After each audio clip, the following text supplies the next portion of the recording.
মালিক তুমি জান্নাতে তোমার কাছে একটি ঘর বানিয়ে দিও, একটি ঘর বানিয়ে দিও। আসসালামু আলাইকুম। মারহাবা। সম্মানিত উপস্থিতি, আমরা সকলেই কোরআনের কথা শোনার জন্য একটু মনোযোগ সৃষ্টির জন্য সকলেই স্লোগান দেব। নারায়ে তাকবীর, নারায়ে তাকবীর, আল্লাহু আকবার। আল কোরআনের আলো ঘরে ঘরে জালো।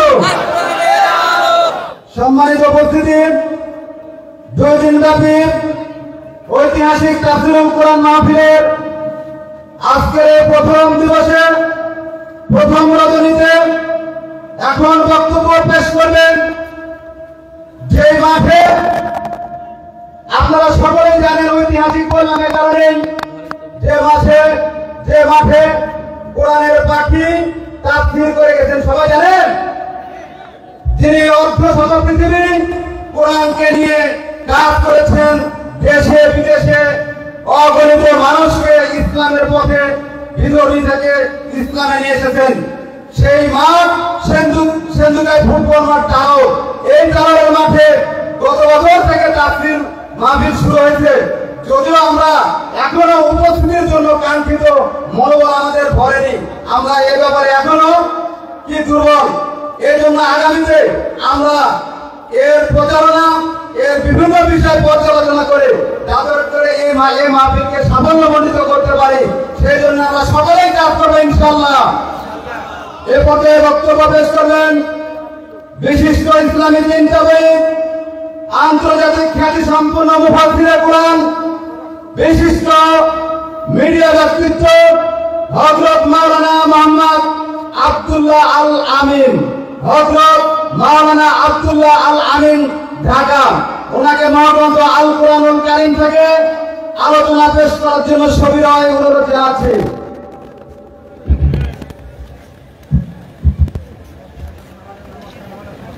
السلام عليكم ورحمة الله وبركاته. السلام عليكم. السلام عليكم ورحمة الله وبركاته.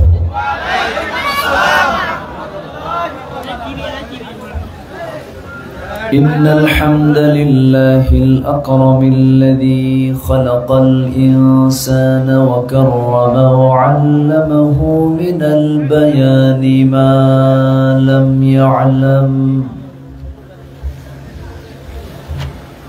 فسبحان الذي لا يحصى امتنانه باللسان ولا بالقلم.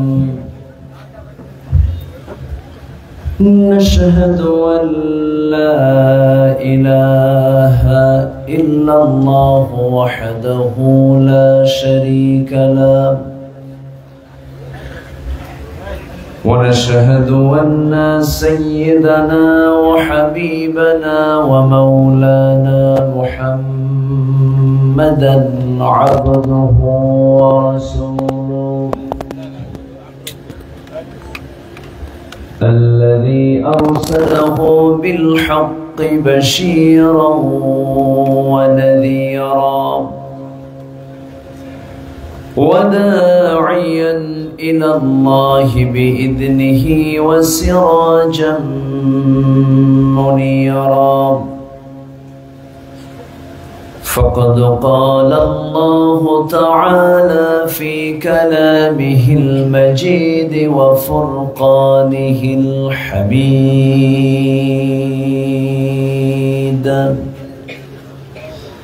أعوذ بالله من الشيطان الرجيم. بسم الله الرحمن الرحمن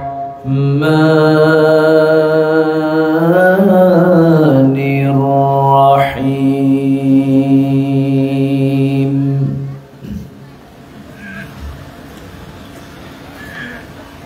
إن الذين آمنوا وعملوا الصالحات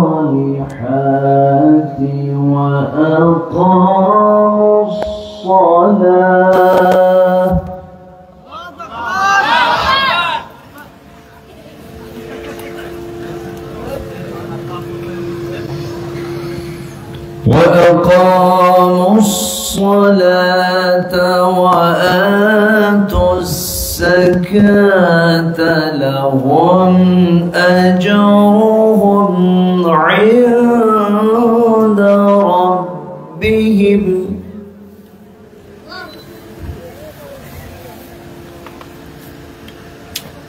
يلا কাজ করবেন না ولا خوف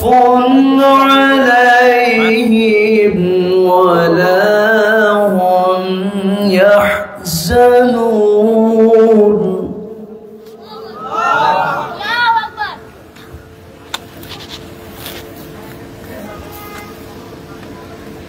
يا أيها الذين آمنوا اتقوا الله وذروا ما بقي من الربا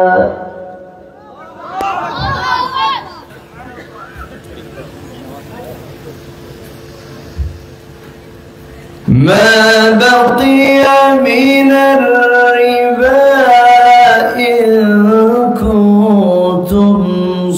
إن كنتم مؤمنين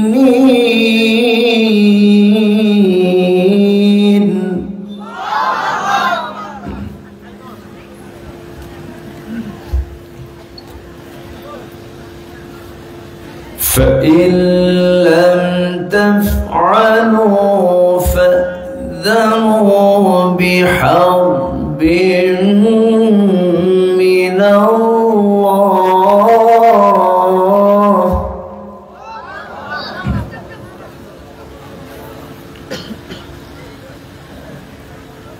بحرب من الله ورسوله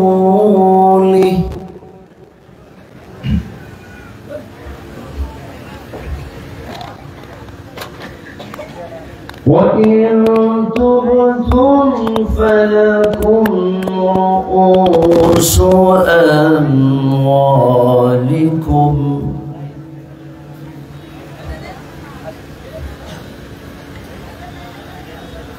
لا تظلمون ولا تظلمون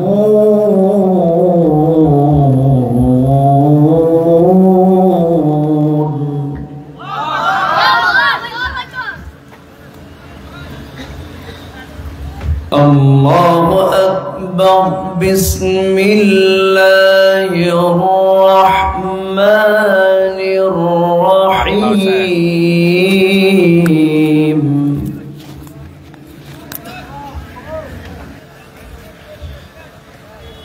إن الله وملائكته يصلون على النبي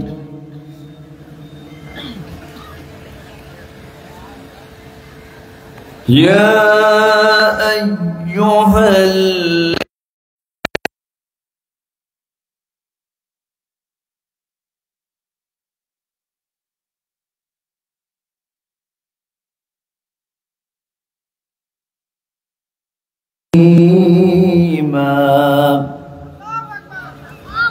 সবাই বলি আল্লাহুম্মা সাল্লি আলা মুহাম্মাদ ওয়া আলা আলি মুহাম্মাদ কামা সাল্লাইতা আলা ইব্রাহিম وعلى آل إبراهيم إنك حميد مجيد اللهم بارك على محمد وعلى آل محمد كما باركت على إبراهيم وعلى آل إبراهيم إنك حميد مجيد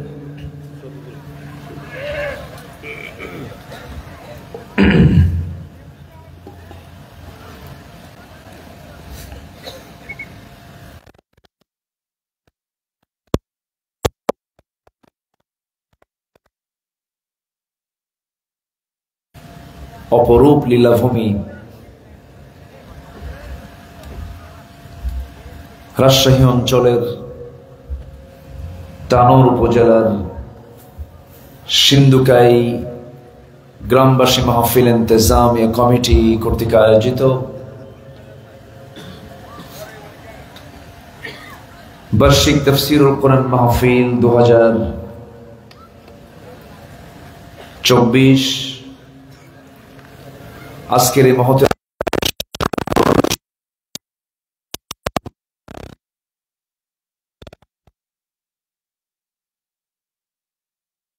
Arabic lecturer মাওলানা জাইনুল আবিদিন কথা বলেছেন নন্দিত আলেম দ্বীন বিশিষ্ট ইসলামী চিন্তাবিদ মুফতি গোলাম কিবরিয়া বিন ইউনুস উপস্থিত হাজারাত উলামায়ে কেরাম ফাদায়ে ইজম সুশীল সমাজ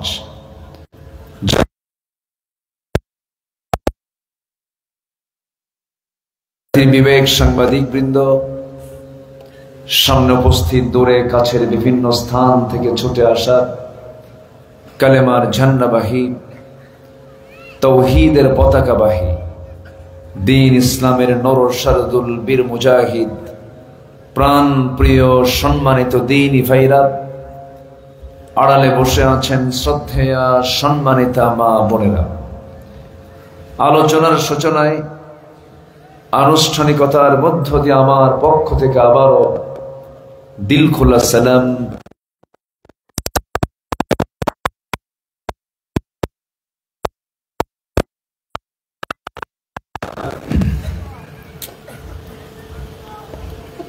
মহান রব্বুল আলামিনের অশেষ শুকরিয়া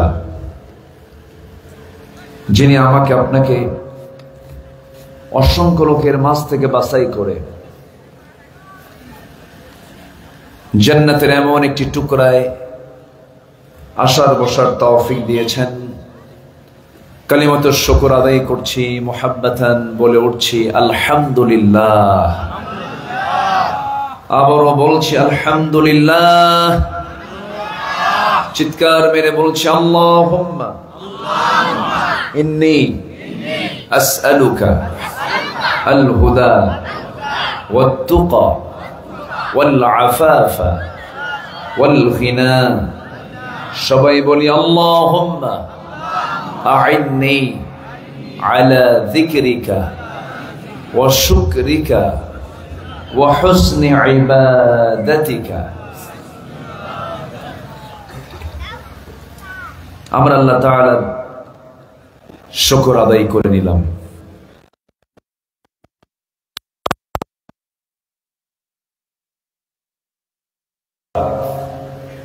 প্রচন্ড গরম চলছিল মাঝে আল্লাহ তাআলা এই সবুজ বেষ্টিত অঞ্চল বাংলার জমিনের বিভিন্ন প্রান্তে কিছু বৃষ্টি দিয়ে জমিনটাকে শীতল করে দিয়েছে বলি আলহামদুলিল্লাহ ইকো রিভার বেশি রাখার দরকার নাই একদম সাউন্ড গুলো ক্লিয়ার করে দেন সাউন্ড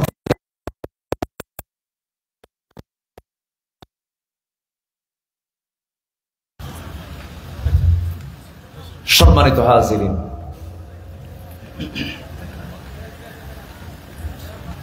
সেই ধুলাই মলিন জমিনটা একটু সিক্ত হয়েছে, বিভিন্ন জায়গায় বৃষ্টিও হয়েছে, কিন্তু আমি শুনতে পেলাম চতুর্দিকে বৃষ্টি হয়েছে, কিন্তু এখানে বৃষ্টির ছিটে ফোঁটা একটু পড়েছে, খুব বেশি হয়নি। তবে জমিনে বৃষ্টির দরকার আছে না নাই?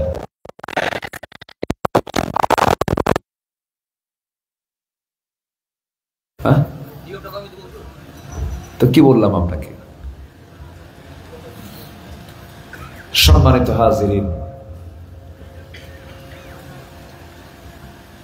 বৃষ্টি কে দেন? আসতে বলবেন না, কে দেন? দেন না কে? দেন কে? এই একমাত্র ক্ষমতা কার? আল্লাহ তাআলা। ইউরসিলিস সামাআ আলাইকুম মিদরারা, এটা আল্লাহ দেন। তিনি আকাশ থেকে বৃষ্টি নাজিল করেন। জমিনের নিচে পানি আছে না নাই? এটার একটি স্তর আছে না নাই? এই স্তর মাঝে মাঝে আপ ডাউন করে না? এখন কোথায়, উপরে না নিচে? নিচে। আবার উপরে উঠান কে? না মনে হয় কোন মন্ত্রীর দায়িত্ব আছে এটা? আল্লাহ রাব্বুল আলামিন বলেন, قل أرأيتم إن أصبح ماؤكم غورا فمن يأتيكم بماء معين। হে রাসূল, আপনি কি লক্ষ্য করেন নাই? রাসূলকে বলে দিলেন, রাসূল আপনি বলে দেন, এই কথাগুলো জানিয়ে দেন আমার বন্ধুগণ,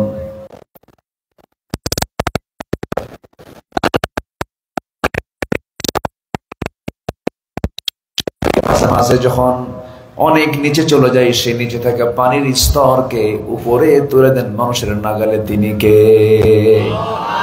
আল্লাহ তাআলা। এই বিশ্ব চরাচরকে সাজাতি,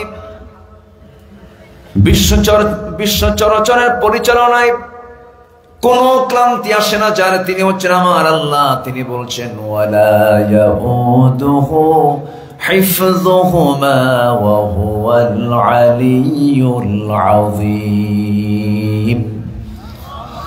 আবার আল্লাহ এক জায়গায় বলছেন, কোন কাজ করতে তিনি বান্দার জীবনে কত প্ল্যান করতে হয়, পরিকল্পনা করতে হয়, সাজাতে হয়, কিন্তু আমার আল্লাহ শুধু বলছেন, ইন্নামা আমরুহু ইযা আরাদা শাইআন আইয়াকুলা লাহু কুন ফায়াকুন। জোরে বলুন আল্লাহু আকবার। আমার আপনার জন্য কাল হলো তিনটা, অতীত, বর্তমান, ভবিষ্যৎ।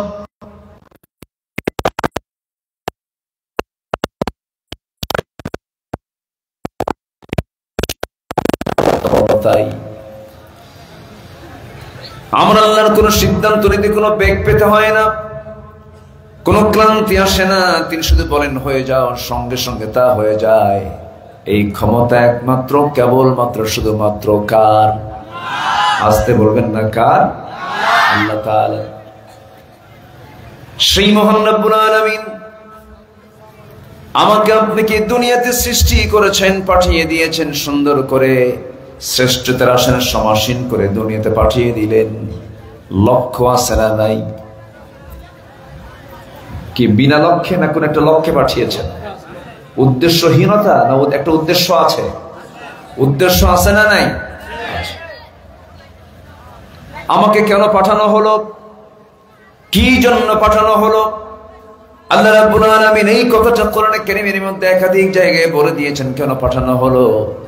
আল্লাহ রাব্বুল আলামিন সুন্দর করে বলছেন, ইয়া আইয়ুহান নাসু উবুদু রাব্বাকুমুল্লাযী খালাকাকুম ওয়াল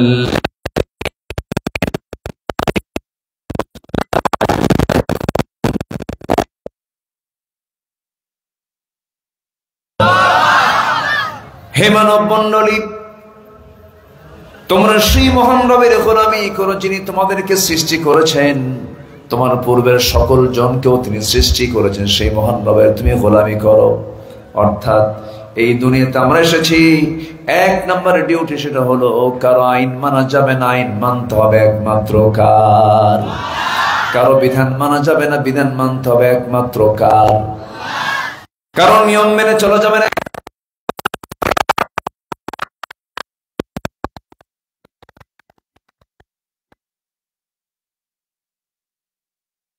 আল্লাহ রাব্বুল আলামিন বান্দাকে জান্নাত দিতে চান, আল্লাহ কোন বান্দাকে জাহান্নাম দিতে চান না। কিন্তু দুঃখজনক হলো সত্য, অধিকাংশ বান্দাগুলো জান্নাত পাবে না, জাহান্নাম পাবে। বলেন জান্নাত না জাহান্নাম? জাহান্নাম পাবে। অধিকাংশ বান্দা জাহান্নামে চলে যাবে, অল্প সংখ্যক বান্দা জান্নাত পাবে। যেরকম আলহামদুলিল্লাহ, ফার্স্ট ক্লাস লোক কমই থাকে,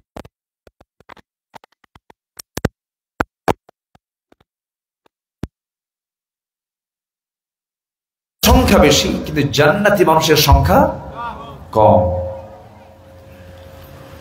জান্নাতের মধ্যে বান্দা যা চাবে তাই পেয়ে যাবে।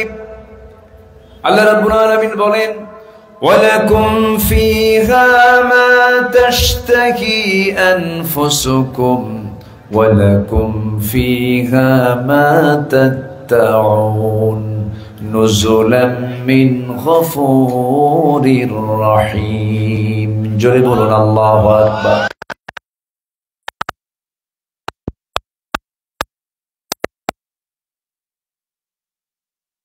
তিনি হচ্ছেন আমার আল্লাহ তাআলা।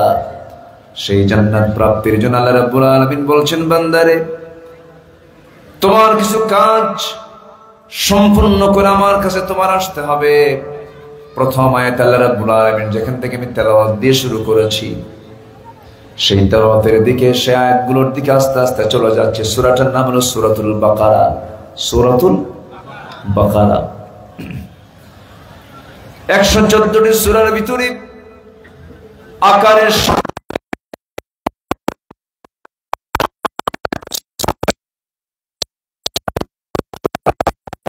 সূরা, সূরাতুল বাকারা 286টা আয়াত সম্বলিত এই সুন্দর একটা সূরা। শেষ দিকে আমি কয়েকটা আয়াত তেলাওয়াত করেছি।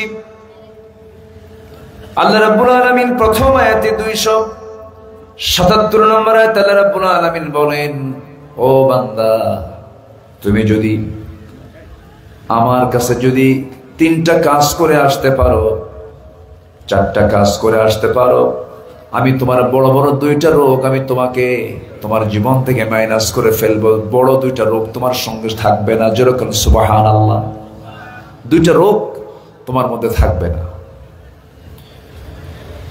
সেই 2টা রোগ কি? এই জাগতিক জীবনে এই 2টা রোগ হচ্ছে এখন বড় মারাত্মক রোগ। একটা হলো ভয়, আরেকটা হলো চিন্তা। আজকে গোটা দুনিয়া জুড়ে ভয় আছে না নাই? মানুষ বাঘকে বেশি ভয় করে না, মানুষ মানুষকে বেশি ভয় করে। বলেন বলেন বলেন, কথা বলতে হবে। বাঘ হিংস্র, সিংহ হিংস্র,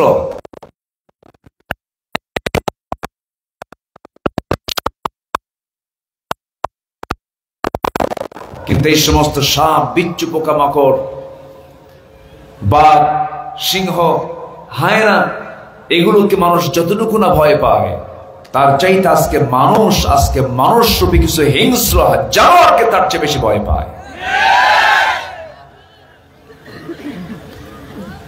আল্লাহ বলছেন, 4টা কাজ করো, তোমার মধ্যে এই ভয়টা আমি আল্লাহ উঠায় দেব। যেরকম সুবহানাল্লাহ। আরেকটা হলো চিন্তা। পৃথিবীতে যত রোগ আছে এর মধ্যে সবচেয়ে জটিল রোগের নাম কি বলেন তো? চিন্তা রোগ। ঘুম হয় না, আছে না? কিছু লোক আছে ঘুম ধরে না, ওষুধ খেতে হয়। অশান্তির আগুনে দাও দাও করে জ্বলে, শুধু চিন্তা। এক পর্যায়ে স্ট্রোক করে ফেলে।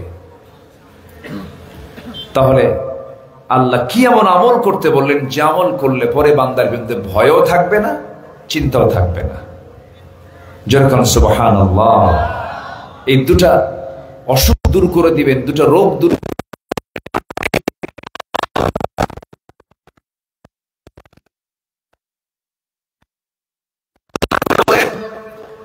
ইন্নাল্লাযীনা আমানু ওয়া আমিলুস সালিহাতি ওয়া আকামুস সালাতা ওয়া আতাউস যাকাত লাহুম আজরুহুম ইনদা রাব্বিহিম ওয়া লা খাউফুন আলাইহিম ওয়া লা হুম ইয়াহজানুন। জোরে বলুন আল্লাহু আকবার। চারটা কাজ যে বান্দা করে আসবে, আমি তার মধ্যে কোনো ভয় রাখবো না। ভয় নামক কোন রোগ তার মধ্যে কাজ করবে না। দুশ্চিন্তা তার মধ্যে থেকে হেরে চলে যাবে। আমি তার মধ্যে দুশ্চিন্তাও রাখবো না। এর মধ্যে এক নাম্বার কাজ হলো ইন্না নিশ্চয় আল্লাযীনা যারা আমানু, যারা ঈমানটা আনবে। কি আনবে? যারা কি আনবে? এখানে যারা বসে আছে কোনো বেঈমান লোক আছে কি? হ্যাঁ, ঈমান যার নাই তাকে কি বলে? বেঈমান। এখানে তো ঈমান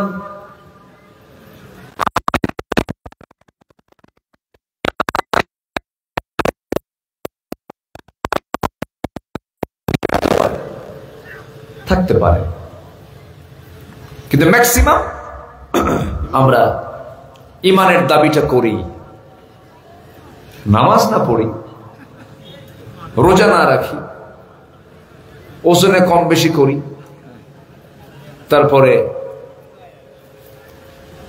দিনের কাজ রাতে মারি, আছে না নাই? হ্যাঁ, মাঝে মাঝে মানুষের সিল ফেরেশতা মেরে থুয়ে চলে যায়, আছে না নাই? ফেরেশতা আসে মাঝে মাঝে, মরা মানুষও খবর থেকে উঠে আসে। তো এই যে আমরা করি, এগুলো যদিও করি, ঈমান তো আছে নাকি?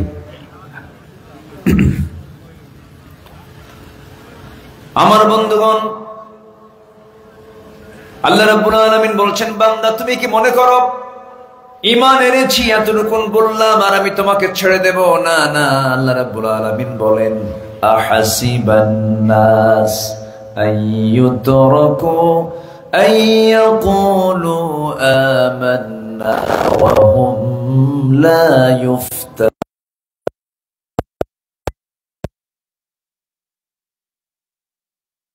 বললাম আর আমি তাকে ছেড়ে দেব? না না, অবশ্যই আমি তাকে পরীক্ষা করব, পরীক্ষার মধ্যে ফেলে দেব। এখান থেকে প্রমাণ হলো, সূরাতুল আনকাবুতের আয়াত প্রমাণ করে দেয়, ঈমান থাকবে যার, পরীক্ষা আছে, পরীক্ষা আছে তার। ঈমান নাই যার, পরীক্ষা নাই তার। তাহলে আমি চারটা কাজ যদি করে যাই দুনিয়াতে, আল্লাহ রাব্বুল আলামিন তাকে বলছেন, তুমি কোনো চিন্তা করো না, চিন্তা রোগ আমি দূর করে দেব।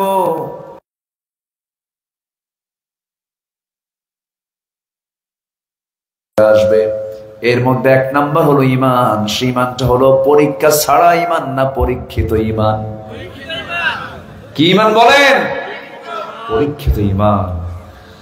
এটা সময় দিতে হবে আমাকে। আজকে আমাকে সবাই সময় দিচ্ছেন তো নাকি? কারণ কোনো সমস্যা নাই তো? জোরে বলি ইনশাআল্লাহ। এখন তো সস্তায় কিছু জনপ্রিয় লোক আজকে সমাজে গড়ে উঠেছে, সস্তায় অনলাইনে মাঝে মাঝে বউরে দিয়েও টাকা কামাই করায়, কি নাকি কাপল ভিডিও।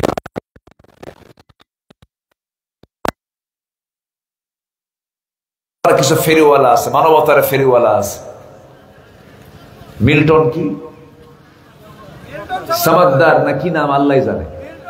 হ্যাঁ, মিল্টন সামাদ্দার। তার নাকি ফ্যান ফলোয়ার অনেক বেশি।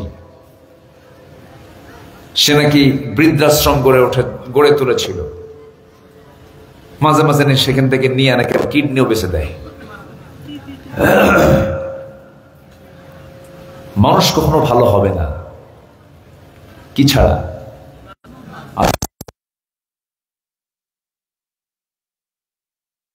ঈমান ছাড়া। ঈমান তো সবারই আছে। তাহলে মিল্টন সামাদ্দার যদি এমনটা করিয়ে ফেলে, বৃদ্ধাশ্রম গড়ে তুলে বৃদ্ধ মানুষকে নিয়ে আসলো, অসহায় এতিমদেরকে নিয়ে আসলো, সেবা দিল, কিন্তু কিডনি নাই। কি নাই? তাহলে এই যে অমানবিক কাজ, মানবতার ফেরওয়ালা হয়ে যে অমানবিক কাজটা করলো, যদি এটা সত্যিই হয়, এখন তো রিমান্ডে আছে মনে হয়, এই যে অপকর্মটা করলো,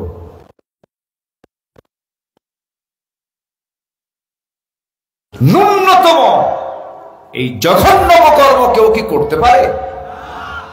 তাহলে একটা মানুষের সবচেয়ে বড় পুঁজি হলো কি আনা? আসতে বলবেন না, কি আনা? ইমান আনলেই সে নিরাপদ।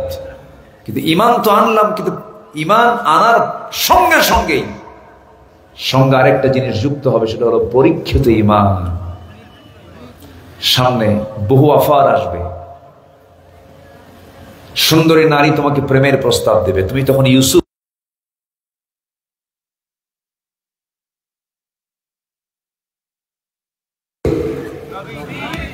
এক মাহফিলে বহুদিন আগে বললাম, সাইয়েদনা ওমর ফারুককে চিনেন? একটা ছেলের সামনে দাঁড়িয়ে বলে, হুজুর চিনি। কে? আমাদের বাড়ির দোতলায় ভাড়া থাকে।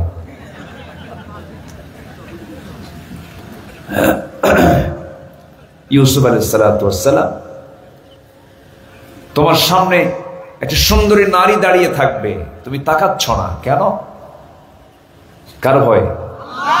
এটা হলো কি ইমান? আজ থেকে কি ইমান?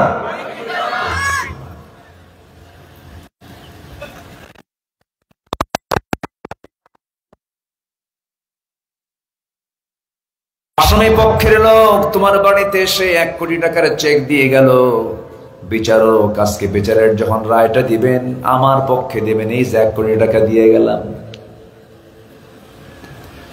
বিচারক মনে মনে ভাবলেন,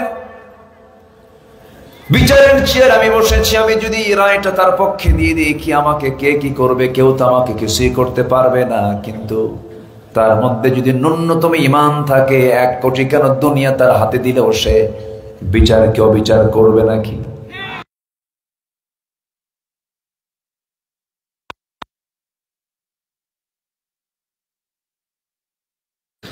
আমার দেশে বহু ইমানদার আছে, নামই হলো ইমান আলী। নাম কি? ইমান আলী। নাম হলো রমজান আলী, রমজান মাসে দুপুর বেলা ভাত খায়। নাম হলো আতর আলী, গোটা গায়ে গাজার গন্ধ। নাম হলো হিম্মত আলী, সাইকেলের চাকা বাসটলি শীত হয়ে পড়ে। নাম হলো বাদশা মিয়া, ভিক্ষা করে। নাম কি? বাদশা মিয়া ভিক্ষা করে। নাম হলো খোকা মিয়া, কিন্তু 80 বছরের বুড়া। 80 বছর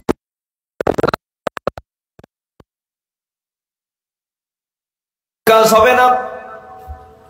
গুণ দেখতে চান আল্লাহ রাব্বুল আলামিন।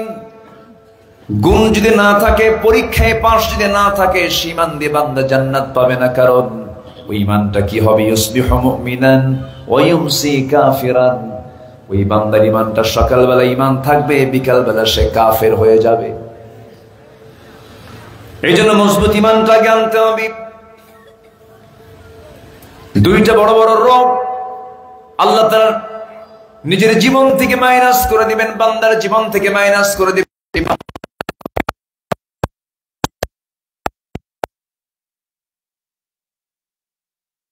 আবার বলছেন আল্লাহ রাব্বুল আলামিন, আরেক জায়গায় বলছেন এই কথাই, ইন্নাল্লাযীনা আমানু ওয়া আমিলুস সালিহাতি কানাত লাহুম জান্নাতুল ফিরদাউসি নুজুলা খালিদিনা ফিহা লা ইয়াবগুনা আনহা হিওয়ালা। আরেক জায়গায় আল্লাহ রাব্বুল আলামিন বলেন, ওয়াল আসরি ইন্নাল ইনসানা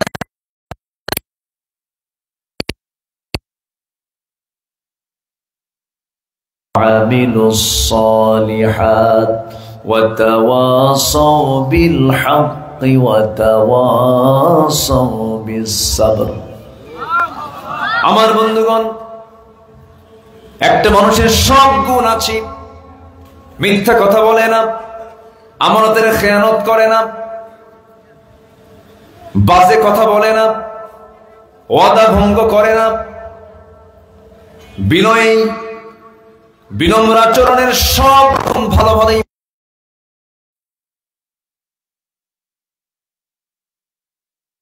হবে না, কারণ সবচেয়ে বড় গুণ হলো কিয়ানা, ইমান জানা।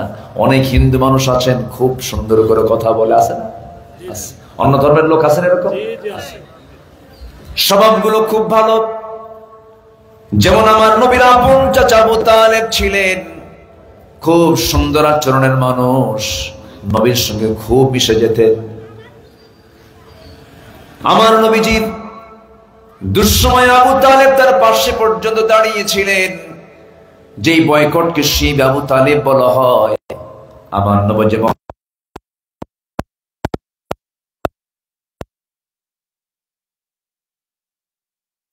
একটা পাহাড়ের পদদেশে আমার রাসূল সহ সাহাবায়ে কেরামকে যখন 3.5 বছর যখন বয়কটে রেখে দিল, লেনদেন কথাবার্তা ব্যবসা বাণিজ্য সবকিছু বন্ধ ঘোষণা করে দিয়েছে নবীর সাথে সমস্ত কুরাইশরা।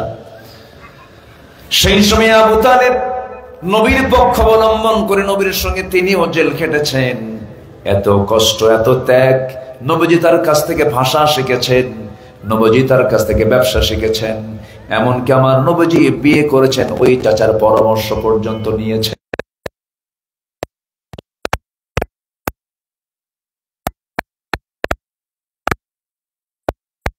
তারপরে এত গুণ তার মধ্যে থাকার পরেও ওই আবু তালেব জান্নাত পাবে না, জাহান্নামে চলে যাবে।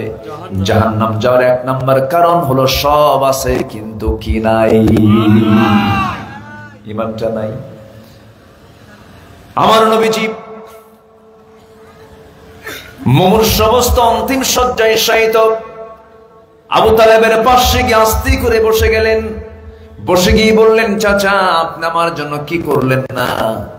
আপনার 2টা ছেলে কালেমা পড়ে মুসলমান হয়ে গেছে, আপনি আমার জন্য জেল খাটলেন, আপনি আমার জন্য কত ত্যাগ স্বীকার করলেন।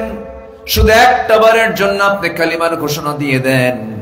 যদি আপনি পুরো কালিমা পড়তে নাও চান, শুধু বলবেন লা ইলাহা ইল্লাল্লাহ, আমি আপনার জন্য বেহেশতের জামিন হয়ে যাব। আবু তালেব বলছে, মুহাম্মদ আমি তোরে খুব ভালোবাসি, কিন্তু আমি ধর্ম ছাড়বো না, ধর্ম ছাড়বো না। আমার বাপ চোর, আমিও চোর। এরকম কিছু লোক আছে না, বলেন? মানে খুঁটি শক্ত করে ধরে।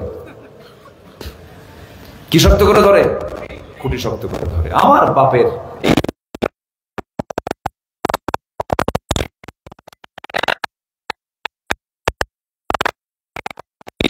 সবচেয়ে বড় বাধার মধ্যে এটা একটা বাধা। আমার বাপ এই দলিল করে গেছে, এটা কি ব্রেক দেব আমি? অসম্ভব ব্যাপার, সব নড়ে যাবে, এটা নড়বে না। আসলে এরকম কিছু লোক আছে না? আছে। গোড়ামি। এটা কি গোড়ামি? গোড়ামি ইমানের পক্ষের কাজ না, ইমান পরিপন্থী কাজ, পরিপন্থী কাজ। হাসবুনা মা ওয়াজাদানা, তারা বলতো আমাদের জন্য যথেষ্ট, যা রেখে গেছে আমাদের আব্বা, আমাদের পূর্বপুরুষরা যা রেখে গেছে এটা আমাদের জন্য যথেষ্ট। না না, ইসলাম মানবো কি আগের মানুষকে দেখে না কোরআন হাদিস দেখে? কোরআন হাদিসকে দেখে মানতে হবে। আমার বন্ধুগণ, অনেকে মাহফিলে এসে ইসলামের কথাগুলো শোনেন, চোখের পানি ফেলে ফেলে কাঁদেন, মসজিদে গিয়ে 5 ওয়াক্ত নামাজও পড়েন, কিন্তু নিজের জীবনের দলের নাম লিখে দিয়েছেন, সেখানে ইসলামী দল করেন না। আসতে বলবেন না, আছে না নাই? নামাজে গেলে আল্লাহর নাম নাই,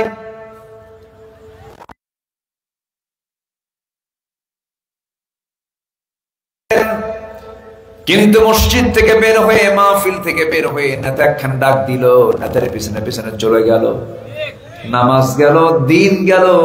ইসলামী দল না করে দুনিয়া থেকে মরণ হওয়া মানে মুনাফিকের মরণ হওয়া। আসতে কোন কেন?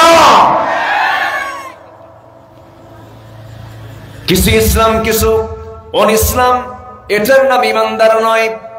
আল্লাহ রাব্বুল আলামিন ইসলামে ঢুকতে বলেছেন আংশিক না পুরোপুরি? আংশিক না পুরোপুরি? পুরোপুরি।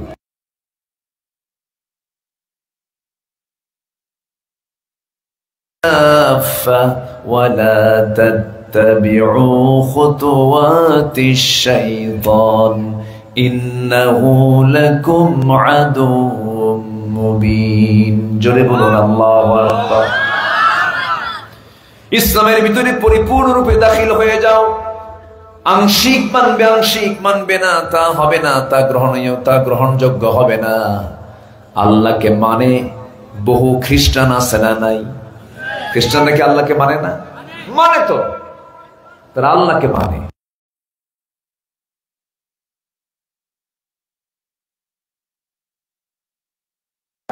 অবশ্যই তারা আল্লাহকে মানে, কিন্তু খ্রিস্টানরা বলে হলো আল্লাহর বউ আছে, যেরকম নাউযুবিল্লাহ, আল্লাহর ছেলে আছে, ওরা বলে আল্লাহর ছেলেটাকে দেখেন, ওরা বলে ওয়াকালাতিন নাসারাল মাসীহ ইবনুল্লাহ, তারা বলে মাসীহ ঈসা হলো আল্লাহর ছেলে, যেরকম নাউযুবিল্লাহ।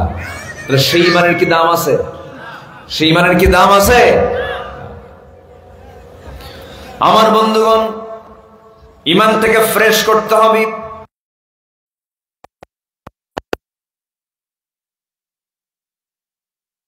করা যাবে না, ইমানটাকে ফ্রেশ রাখতে বলেছেন তিনি আমার কে? আল্লাহ এক জায়গায় সুন্দর করে বলেছেন, যারা পারেন ঠোঁট মিলিয়ে বলুন, ওয়াল্লাযীনা আমানু ওয়া লাম ইয়ালবিসু ঈমানাহুম বিযুলমিন উলাইকা লাহুমুল আমনু ওয়া হুম মুহতাদুন। জোরে বলুন আল্লাহু আকবার। ঈমান যারা আনবে, ঈমানকে যারা ওয়ালাম ইয়ালবিসু ঈমানাহুম বিযুলমিন, যারা তাদের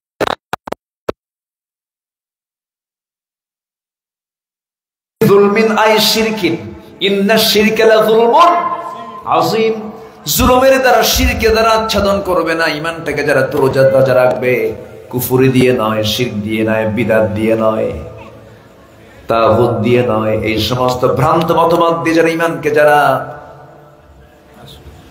টাচ করবে না, ঈমানকে যারা আচ্ছাদন করবে না, আল্লাহ বলছেন এরাই হলো নিরাপদের বান্দা। জোরে করুন সুবহানাল্লাহ। এরাই নিরাপদে থেকে যাবে। আমার বন্ধুগণ, ঈমান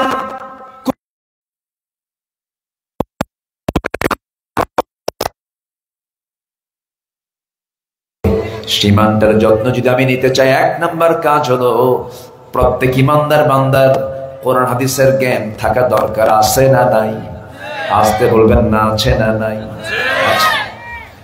ন্যূনতম কিছু জ্ঞান জানতে হবে, কিছু জ্ঞান অর্জন করতে হবে। যেমন কোনটা হালাল, কোনটা হারাম, কোনটা ন্যায়, কোনটা অন্যায়, কোনটা বৈধ, কোনটা অবৈধ, এমন জাতীয় জ্ঞান অর্জন করা কি বিশেষ লোকের না সবার জন্য? বলেন কি?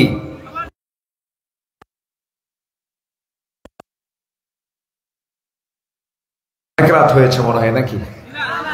একটু বসেন না। হ্যাঁ, মাহফিলে বসলে চাপচুপ বেশি হয় না? মাহফিলে বসলে চাপচুপ একটু বেশি হয়। বেশি চাপ হলো কার জানেন?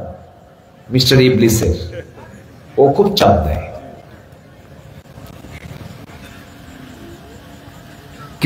কিছু মুসল্লি আছে, মসজিদে ঢুকলি খালি ঘড়ির দিকে চায়া থাকে। আসলে এরকম আছে না? ঘড়ি দেখবি কি মুসল্লি না ইমাম?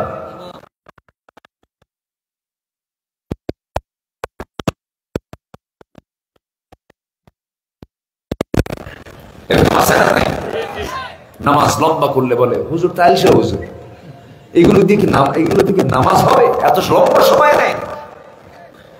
আছে না নাই? এগুলো ইমানের রোগ। এগুলো কিসের রোগ বলেন? ইমানের রোগ। নামাজে যদি মজা না পান, মাহফিলে বসে যদি তৃপ্তি না পান, তাহলে ভাবতে হবে মিস্টার ইবলিস জুত মতো কাজ করে যাচ্ছে। একটু বসি আমরা। কষ্ট পাচ্ছেন না তো? আপনারা কষ্ট পাচ্ছেন না তো? ঠিক আছে, পেয়েছি। আমাদের মাহফিলের আজকে শেষ কাজ কি হবে বলেন তো? শেষ কাজ এটা কি হয় এলাকায়? হয়তো নাকি? এটা নিয়েও তো অনেক কিছু আবার। আমার দেশে তো বড় কিছু নিয়ে কিছু হয় না, তাহলে ছোট কিছু নিয়ে হয়।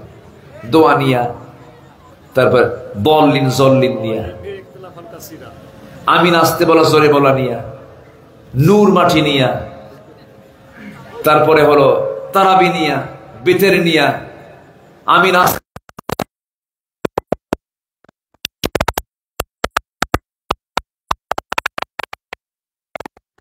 বলছেন। এখানে আল্লাহ তাআলা একটা আয়াতে বলছেন, আসবো লাইনে, যদি এই আকাম কুকাম গুলো করো তোমরা প্রস্তুত থাকো আল্লাহ রাসূলের বিরুদ্ধে যুদ্ধ করতে। এমন আয়াত এখানে আছে না নাই? আচ্ছা, যাবো লাইনে যাবো। কোন অপকর্ম করলে আল্লাহ বলছেন প্রস্তুতি নাও আল্লাহ এবং রাসূলের বিরুদ্ধে যুদ্ধ করতে। আল্লাহ এবং রাসূল তোমাদের বিরুদ্ধে যুদ্ধে নামবেন। আল্লাহু আকবার বলেন। কত ভয়ঙ্কর অপরাধ, এগুলো নিয়ে কোনো কথা আসে না।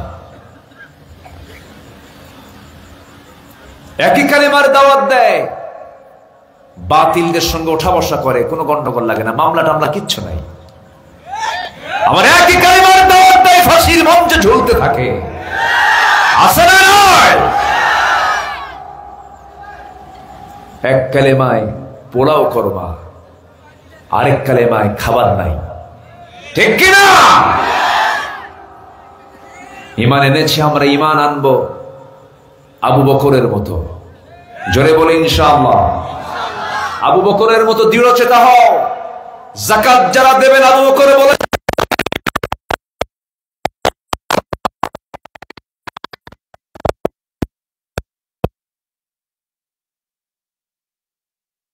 ওসমানের মতো ধৈর্যশীল হও, লজ্জাশীল হও, আলীর মতো লড়াকু হয়ে বাতিলদের বিরুদ্ধে লড়াই ঝাঁপিয়ে পড়ো। রাজি আছেন কারা কারা? হাত উঁচু করে দেখেন মুসলমান।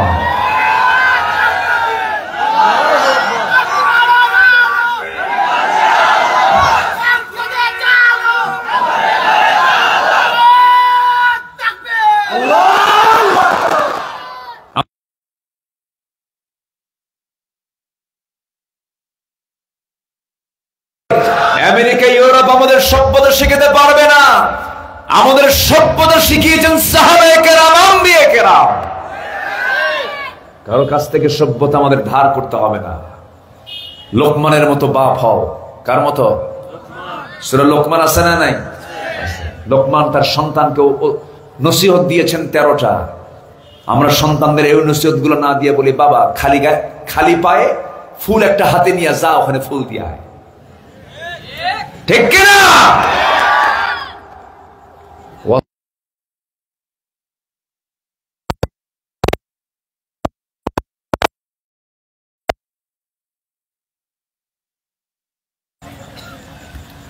সম্মানিত ভাইয়েরা, কার মতো বাপ হও?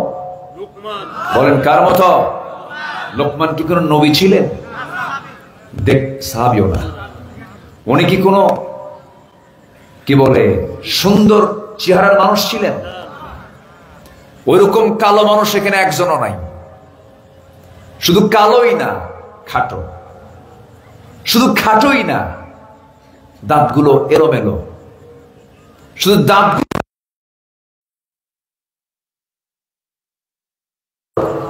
খসখসা, পায়ের গোড়ালি ছিল ফাটা। দেখতে শুনতে বাহ্যিক ভাবে তেমন সুন্দর কেউ ছিলেন না তিনি। সমাজে তার তেমন কোনো পরিচিতিও ছিল না।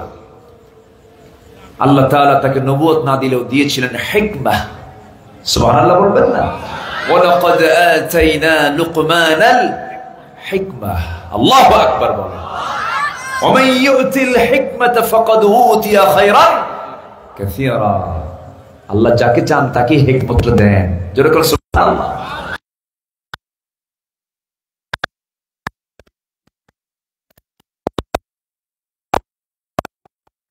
অর্জন করো। আদর্শ বাপ হলে সন্তান কেন ভালো হবে না? অনেকে দোয়া করে, হুজুর দোয়া চাই হুজুর আমার সন্তান না যেন ভালো হয়, কিন্তু বিড়ি খায়। কি খায়? আগে বাপ ভালো হওয়া দরকার। বিড়ি খায়, কয় হুজুর আমার ছেলেটা খুব খারাপ, ঠোঁটটা কালো বানাইছে, দোয়া চাই আল্লাহ হুজুর আমার ছেলে যেন ভালো হয়। লোকমানের মতো বাপ হতে হবে। কি গুণ তার মধ্যে ছিল? 9টা গুণ তাফসীর এসেছে। লোকমান বড় হয়েছেন, তার মর্যাদা বেড়ে যাওয়ার কিছু কারণ ছিল। এর মধ্যে 1 নাম্বার কারণ হলো 9টা গুণ আল্লাহ তাআলা তার মধ্যে দিয়েছিলেন, তিনি 9টা গুণ অর্জন করেছিলেন। 1 নাম্বার হলো দৃষ্টি নিম্নমুখী রাখা। নাম্বার 2 হলো মুখ বন্ধ রাখা, বেশি কথা তিনি বলতেন না, কথা বলতেন কম, আমল করতেন বেশি। কিন্তু আমার দেশের লোকগুলো কথা কম কয় না, আমল বেশি করে। কি কথা কম কয়, কথা বেশি বলে, আমল কই? নাম্বার 2 হলো হালাল জীবিকায় তিনি সন্তুষ্ট হতেন, হালাল জীবিকায় তিনি সন্তুষ্ট অর্জন করতেন। হালাল জীবিকাতে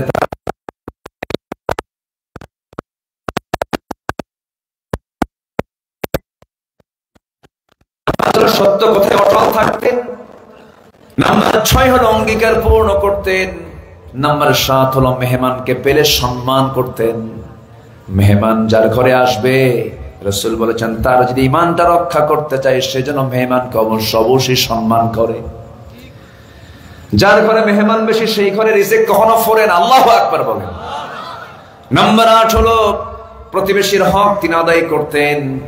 নাম্বার 9 হলো অপ্রয়োজনীয় কথা কাজকে তিনি পরিহার করে চলতেন। অপ্রয়োজনীয় কাজের দিকে তিনি যেতেন না, অপ্রয়োজনীয় কথার দিকে তিনি যেতেন না।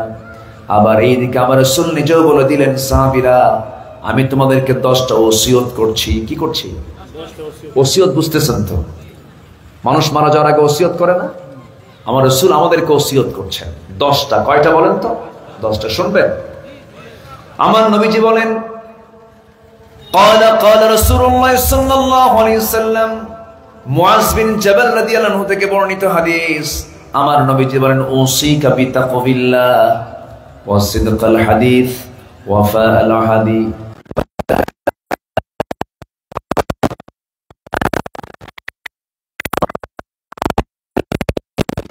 ওয়া লিনাল কালাম ওয়া বাদলাস সালাম ওয়া হিফযাল জানাহ আও কামা ক্বালা আলাইহিস সালাতু ওয়াস সালাম। বাইহাকির হাদিস। আমার নবীজি বললেন, ও সাহাবীরা, হে মুআজ, আমি তোমাদেরকে জানিয়ে দিচ্ছি, আমি তোমাকে 10টা বিষয়ের আমি তোমাকে নসিহত করছি, ওসিয়ত করছি। নাম্বার 1 হলো তুমি কি করবে? নাম্বার 1 তাকওয়ার পথ অবলম্বন করবে। উসিকা বিতাকওয়াল্লাহ। নাম্বার 2 হলো সত্য কথা বলবে। নাম্বার 3 হলো ওয়াদা পূর্ণ করবে। নাম্বার 4 হলো আমানত যথাস্থানে পৌঁছে দেবে। নাম্বার 5 হলো খেয়ানত কখনো করবে না। নাম্বার 6 হলো প্রতিবেশীর দিকে খেয়াল রাখবে। এতিমের প্রতি নাম্বার 7 দয়া প্রদর্শন করবে। রাসূল বলেছেন, আনা ওয়া কাফিরুল ইয়াতীম কাহাতাইনি ফিল জান্নাহ। আমি এবং এতিমের যে সেবা করবে, তত্ত্বাবধান করবে, দুজন মিলে একসঙ্গে 2 নখের দূরত্বে, সাব্বাবা ওয়াসতা। আমার নবীজি এই 2টা আঙ্গুল উঁচু করে বললেন, এতিমকে যে দেখবে এবং যে বান্দা দেখবে, এতিম যে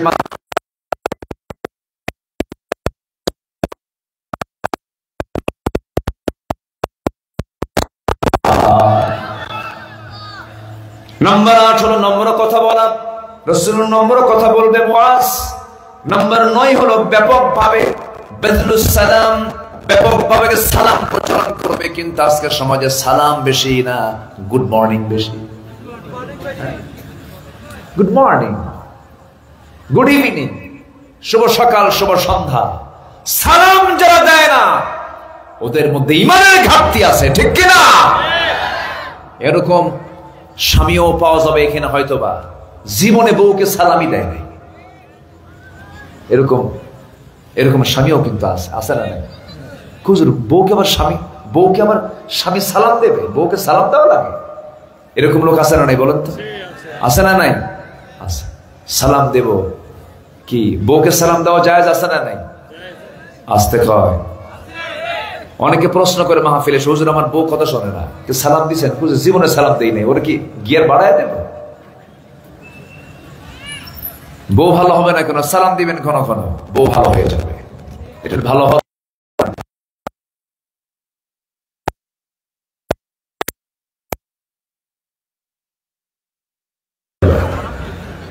আবার বুড়ো চাচাও রাজি হয়ে গেছেন। বুড়ো চাচা রাজি তো হলেন, কিন্তু আজকে গিয়ে যদি সালাম দেন, বুড়ি বলবে ভাগ্যা শুরু করছো না, সারা জীবন সালাম দাও নাই। যা বলে বলুক, তাও প্র্যাকটিস শুরু করবো। জোরে বলি ইনশাআল্লাহ। সালাম আগে দরকার, বাইরের না আগে ভিতরে দরকার? বাইরের লোককে আপনি সালাম দিলেন না, ভিতরের লোককে সালাম দিলেন না। বরকত তো বাইরে দিলেন, রহমতের জন্য বাইরে দোয়া করলেন, ভিতরে তো দোয়া হলো না। সালাম, রাসূল বলেন বেশি করে সালাম দাও।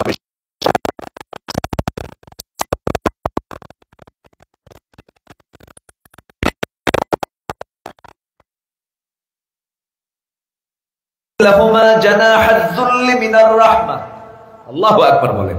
জানাহ মানে হলো বিনয়ী হয়ে যাওয়া। বিনয়বনত হয়ে যাও, দিলটা নরম বানায় ফেলো, জিদ তৈরি করো না, হিংসা করো না। হিংসার ফলাফল হলো জাহান্নাম। হিংসার ফলাফল কি? জাহান্নাম। আমাদের দেশে মানবতার আবাদ হয় না, হিংসার আবাদ হয়। কিসের আবাদ হয়? নফসের কিছু রোগ আছে না নাই? বলেন নফসের কিছু রোগ আছে না নাই?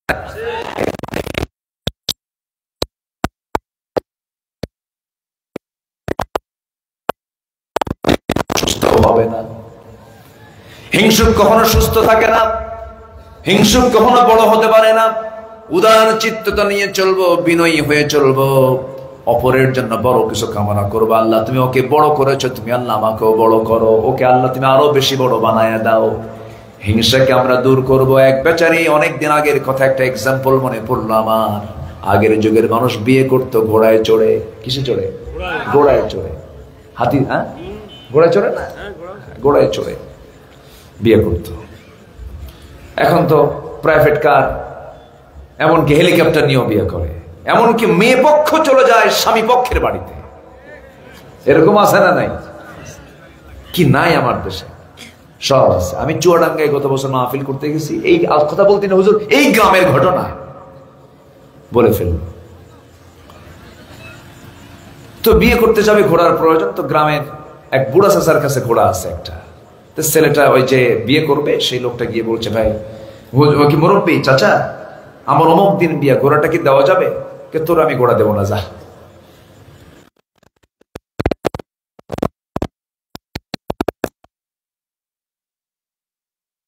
আমার কাছে আজকে আমার একটাই দোয়া, সেটা হলো বুড়ার জন্য ঘোড়া মরে। বুড়ার জন্য কি মরে? ঘোড়া। এই দোয়াটাও করে চলে আসছে বাড়িতে। বাড়িতে এসে মার চোখের দিকে তাকায়, দেখে মা কান্দে। মা তুমি কান্দো কেন? বাবা তোর গরু মরছে। তোর কি মরছে? দোয়া কবুল হয়েছে কি হয় নাই? মালাকুল মউত আসছে কি আসে নাই? আসছে, কিন্তু ঘোড়ার কাছে না গরুর কাছে?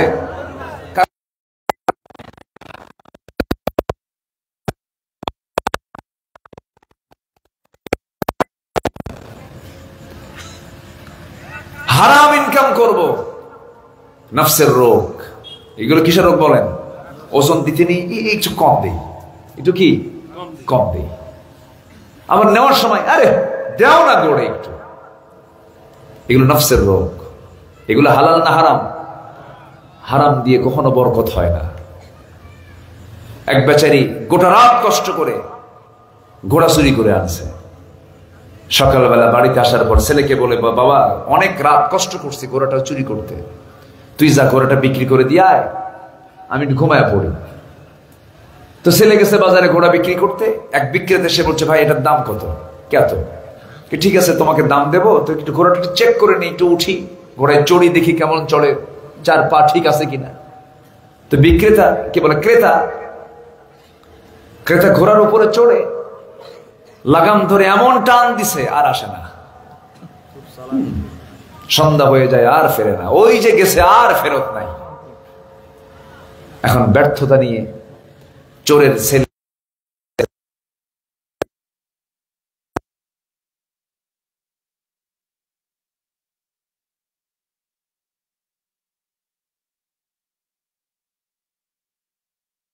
যে দামে কেনা সে দামেই বেচা। হারামের কোন আরাম, হারামের কোন বরকত নাই। বিদেশে টাকা পাচার করবেন, বিদেশে টাকা পাচার করেও লাভ হচ্ছে না, ঠিক কিনা? আরাম হবে না। যারা হারাম পন্থা অবলম্বন করছেন, জনগণের হক যারা মেরে খাচ্ছেন, জনগণের সম্পদ যারা লুণ্ঠন করছেন, অবশ্যই সব একদিন জনগণের হাতে আবার ফেরত আসবে আসবে আসবে। জোরে বলি ইনশাআল্লাহ। হারাম কখনো টিকে থাকতে পারে? হারাম কখনো টিকে থাকতে পারে? তাহলে কার মতো বাপ হব আমরা? বলেন কার মতো বাবা হব? আমার রাসূল যে 10টা ওসিয়ত করলেন, সে ওসিয়তের সঙ্গে লোকমানের গুণের মিল আছে না নাই? লোকমানের মতো বাবা হব আমরা, তাহলে সব সন্তানগুলো ভালো হয়ে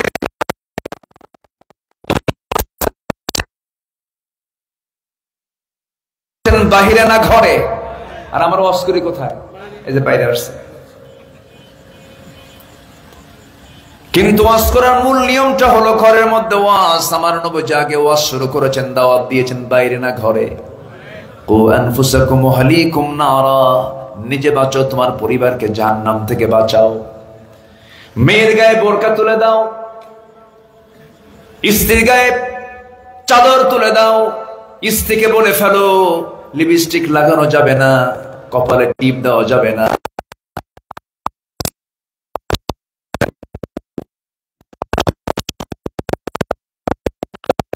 রিকশাওয়ালাকে দেখায় এমন মহিলা বাংলার জমিনে নাই। আসতে বলে আছে না নাই? রিকশাওয়ালা ভ্যানওয়ালা আরাম মতো দেখে, এরপরে যখন বলা হয় রিকশাওয়ালাকে দেখলা কেমন? দেখলাম তো ভালোই, কিন্তু লাভ তো নাই। অন্যের বউ দেখে আপনার লাভ কি? শুধু লস হবে, লস লস। আমার বন্ধুগণ, সবার বাড়িতে মা বোন আছে। আজকের মাহফিল অনেক মা বোন এসেছেন। আমার মা বোনদের কাছে আমি করজোড়ে মিনতি জানাই, আপনার জন্য জান্নাতটা খুব কাছাকাছি, খুব কাছাকাছি।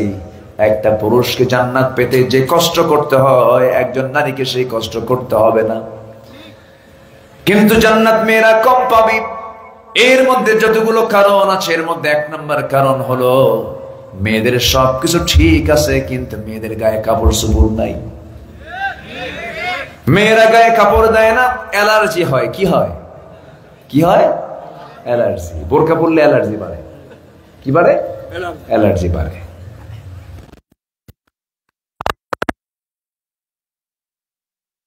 খুব সুন্দর দেখাচ্ছে, এই কথা বলা মাত্র একটা পরহেজগারিনী মহিলা বলে ফেলবে আমার দিকে তাকাবি না, কিন্তু ঠিক কিনা? অকুলনা কাওলা মারুফা, অকুলনা কাওলা মারুফা। মেয়েরা বলবে ন্যায়সঙ্গত কথা, স্ট্রেট কথা।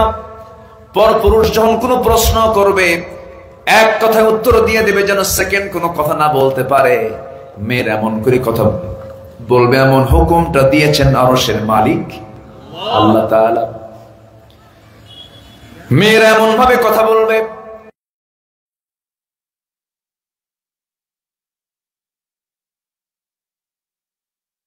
সঙ্গে কথা বলবে। কিন্তু আজকে রিসেপশনে চাকরি হয় পুরুষ মানুষের না মহিলা মানুষের? মহিলা মানুষের চাকরি হয়, কিন্তু অসুন্দর না সুন্দর? সুন্দরী দেখে সুন্দর করে কথা বলতে পারে, মাঝে মাঝে ইংলিশও কয়। সুন্দরী মেয়ে রিসেপশনে বসে থাকে। ক্লায়েন্ট যখন চলে আসে, কাস্টমার যখন চলে আসে, আস্তে করে উঠে দাঁড়ালো। ঠোঁটটা সুন্দর করে ডিজাইন করে নিয়েছে, কপালটা সুন্দর করে ডিজাইন করে নিয়েছে, চুলটা ছেড়ে দিয়েছে, স্কিন টাইট পাজামা পড়েছে, টাইট ওলা কাপড়।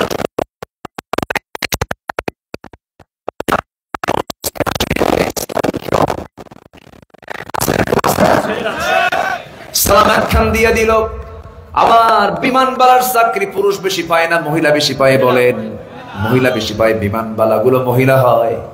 এক হাজী সাহেব বুড়া মানুষ, আমার সঙ্গে 2009 সালে প্রথম যখন হজে যাই, এক বুড়া চাচা আমার সঙ্গে হজে যাচ্ছিলেন।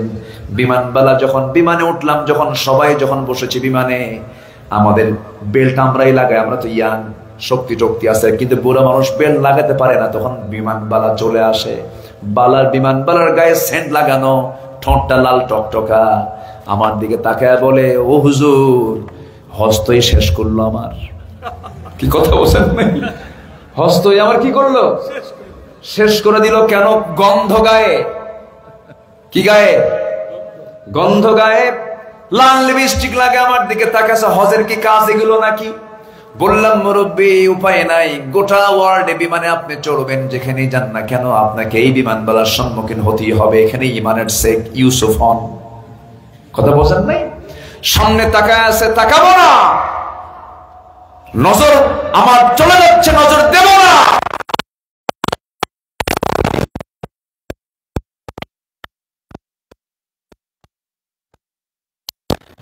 আজকে পশ্চিমা ইউরোপ আমেরিকার সবচেয়ে বড় ষড়যন্ত্র হলো মুসলমানদের ইমানকে ধ্বংস করার জন্য তারা দুটা জিনিসকে বেছে নিয়েছে। এক নাম্বার হলো নারীদেরকে উলঙ্গ করে রাস্তায় বের করে দিয়েছে, আর তাদের সংস্কৃতি উলঙ্গ সিনেমা নাটক গুলো আমাদের সামনে ছড়িয়ে দিয়েছে। সিনেমা ঢুকায় দাও, সংস্কৃতি ঢুকায় দাও, ওদেরকে উলঙ্গ করে ঘর থেকে বের করো, ইমান আপনা আপনি আউট হয়ে যাবে। তারা তাদের সমস্ত যে পরিকল্পনাগুলো, তাদের যে ষড়যন্ত্রগুলো, সেই ষড়যন্ত্র ইউরোপ আমেরিকা ফেল না পাস? পাস। আমার মা এগুলোকে লুফিয়ে নেওয়া যাবে না। আপনি যখন ছোট শিশু, বাবা আপনাকে কন্ট্রোল করবেন, বিয়ের আগ পর্যন্ত বাবার নিয়ন্ত্রণে আপনি থাকবেন, আপনার সম্মান আছে। অবশ্য আপনি একজন কন্যা হিসেবে আল্লাহ তাআলা আপনাকে অনেক দাম দিয়েছেন। প্রত্যেক পিতামাতার দায়িত্ব ওই কন্যাদের উপরে আছে না নাই বলেন? আছে। কন্যা হিসেবে এমন সম্মান, স্ত্রী হিসেবে সম্মান,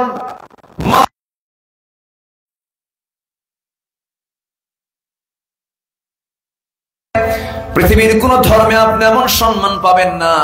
আমার আল্লাহ তাআলা বললেন, আমি জান্নাতটা কোথাও রেখে দেই নাই, জান্নাতের অ্যাড্রেসটা আমি রেখে দিয়েছি মার পায়ের নিচে। জোরে কোন সুবহানাল্লাহ। এরপরও মায়েরা কয় ইসলাম নারীকে ঠকাইছে, ইসলাম নারীকে ঠকাইছে। সম্পদ বেশি পায় পুরুষ না মহিলা? ভালো করে বলবেন। পুরুষ বেশি পায় না মহিলা বেশি পায়? বাবার সম্পত্তি ছেলে পায় 2 বিঘা, মেয়ে পায়, তাহলে বেশি পাইলো কেমনে? হ্যাঁ, আয় আছে কি? আয় আছে, যা ব্যয় আছে তার চাইতে বেশি। খেলে হিমশিম খায়, খেলে হিমশিম খায়, মাথা গরম, ঠিক কি না? পুরুষের মাথা গরম, ক্রয় ক্ষমতার বাইরে চলে গেছে। 110 টাকা ডলার ছিল, 117 টাকা হয়েছে আজকে। বরকত, তাই না? মানে 117 টাকা গুনতে হবে $1 নিতে। দিন দিন বরকত হচ্ছে আমাদের। আফগানিস্তান যুদ্ধ বিধ্বস্ত একটা দেশ, সেই দেশে ডলারের মানটা তারা, টাকার মানটা তারা কত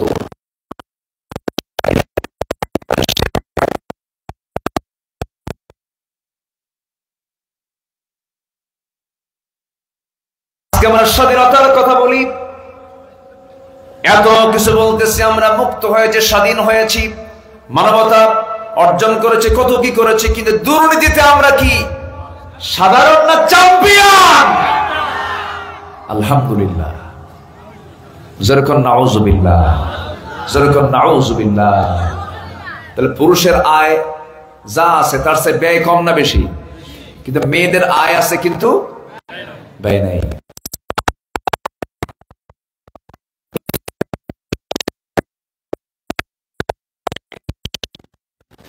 মেয়েরা স্বামীর কাছে পায়, মেয়েরা ছেলের কাছে পায়, মেয়েরা বাবার কাছে পায়, মেয়েরা মার কাছে পায়, সবগুলো এক জায়গায় হয়ে যায়। আবার মোহরের টাকা একসঙ্গে পায়, না দিলে খালি খোটা মারে, দিবি কোন দিন? আস্তে কয়, আস্তে কয়, ঠিক কিনা? আমরা আবার কৃপণ হই, বিয়ে করতে গেছি গেছে ভালো কথা, মোহরের টাকা বাকি রাখি। কেমন বাকি জানেন? 10,03,301 টাকা মহারণা ধার্য করিয়া, তোর মধ্যে নাকফুল বাবদ 301 টাকা পরিশোধ করিয়া, বাকি টাকা ফাঁকি দিয়া। আছে না নাই? আচ্ছা, এরকম ব্যবসা কি করবে বলেন তো? 10 লক্ষ টাকা হচ্ছে লেনদেন, সেখানে দিছে মাত্র কত? আচ্ছা, এটা কি কোনো লেনদেন হলো? কত ডাউন পেমেন্ট তো অন্তত 50% দেওয়া দরকার, তাও দেয় না। এটা কিন্তু ফরজ কাজ, এটা দেওয়া উচিত। আবার কিছু মেয়ের বাপরা আছে ডাকাত, কি কিছু ডাকাত আছে না? মোহরনা ধার্য করে কত জানেন? 50 লক্ষ টাকা, যেন জীবনে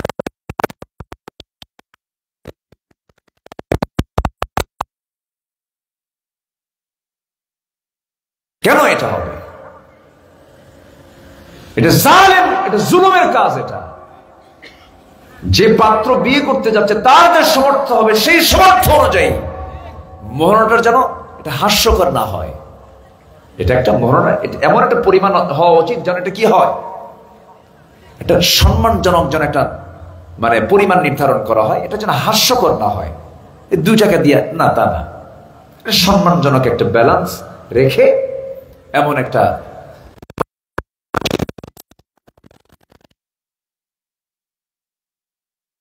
থেকে যায়, সোনা থেকে যায়, রূপা থেকে যায়, তারপরে বাবার কাছ থেকে যায়, মার কাছ থেকে যায়, ছেলের কাছ থেকে যায়, স্বামী থেকে, সব থেকে যায়। আর ছেলের কি হয়? আচ্ছা, ছেলের কি হয়? খরচ হয়ে যায়। তাহলে সম্পদ বেশি জমা হলো কার? মেয়ের। এরপরে মেয়েরা কয় আমাদের ঠকাইছে। কেন ঠকাইছে? যে বলে ভাই পাই 2 বিঘা, আমরা পাই 1 বিঘা। কিন্তু আমার মায়ের ওটা চিন্তা করে না যে মেয়েটার বিয়ে হলো, স্বামীর ঘরে গেল,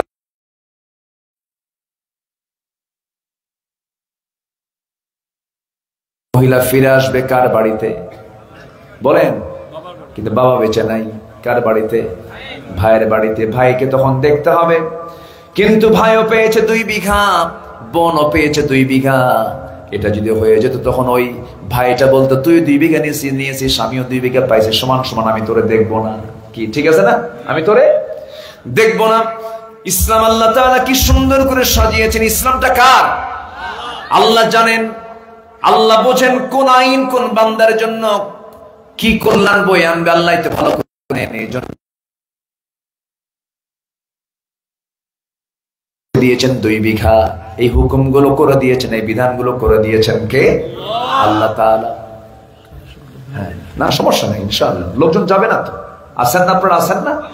একটা লোক উঠবে তো আপনার পাশে থেকে ধরে ফেলবেন আর বলবেন হুজুর চলে যাচ্ছে, একটু বসেন। কত সময় তো আমরা ব্যয় করি। একদম শেষ ফিনিশিং আমরা যাবো ইনশাআল্লাহ। আগামীকালকে মাহফিল আছে তো। আমার বন্ধুবর আসাদ ভাই আসবেন। উনি খুব সুন্দর তেলাওয়াত করেন, খুব মার্জিত মানুষ, খুব অমায়িক মানুষ, আলহামদুলিল্লাহ। আচ্ছা, তাহলে আমরা কার মতো বাপ হবো?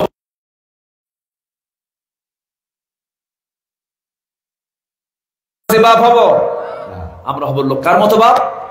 লোকমানের মতো বাপ। পৃথিবীতে 3 জন ব্যক্তি ছিলেন কালো, কিন্তু আল্লাহ তার খুব পছন্দের বান্দা ছিলেন। যেরকম সুবহানাল্লাহ।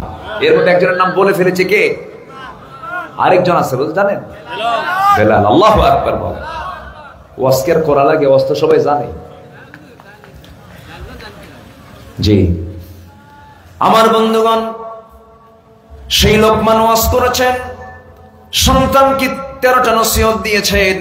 আল্লাহ বললেন লোকমান আমি তোর ওয়াজ আমি নিজেও পছন্দ করলাম, কারণ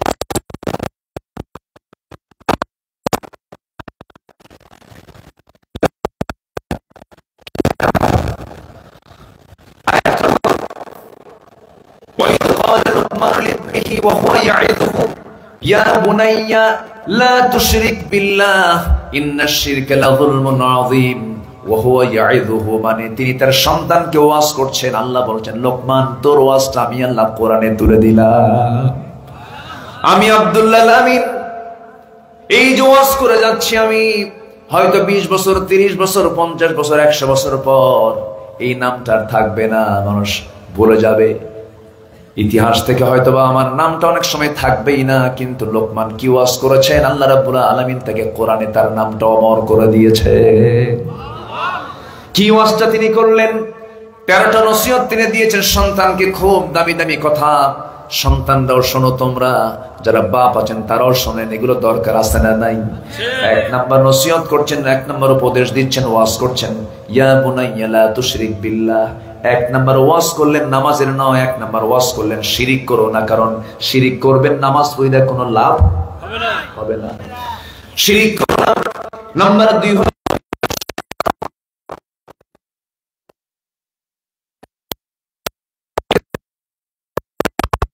থাকতো, সমাজের ভারসাম্য থেকে যেত।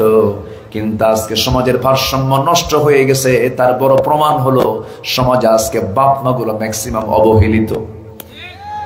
যে সমাজের বাপ মা অবহেলিত হবে সেই সমাজের ভারসাম্য নষ্ট হয়ে যাবে, সেই সমাজ ব্যবস্থা ভেঙে পড়ে যাবে। কে বলেছে? বাড়িধারা, ডিওএইচএস, ওই যে কি বলে গুলশান, বনানী, ওই সমস্ত বড় বড় অভিজাত এলাকায় কে বলেছে সুখী মানুষ বসবাস করে? কে বলেছে? কে বলেছে? আমি আজকে প্রায় 20-25 বছর যাবৎ ঢাকার মসজিদে জুমার নামাজ পড়ে অনেক মুসল্লির সঙ্গে ব্যক্তিগত সম্পর্ক আছে, অনেক মুরব্বী আছেন, মুরব্বী আমার মুসল্লি কিছু আছেন। এক মুসল্লি মুরব্বী এসে আমার চোখের সামনে এসে হাওমাও করে কান্দের বলে, হুজুর সন্তানগুলোকে কেন বড় ডাক্তার বানালাম, কেন বড় ইঞ্জিনিয়ার বানালাম, যদি কোরআনওয়ালা বানাতাম জীবনটা আমার ধন্য হয়ে যেত।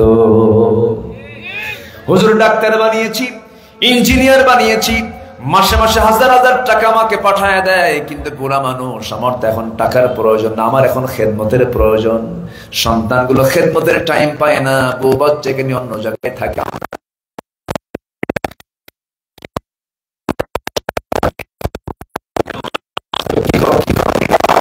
খেদমত করো, কাজের মানুষকে দিয়ে করো না।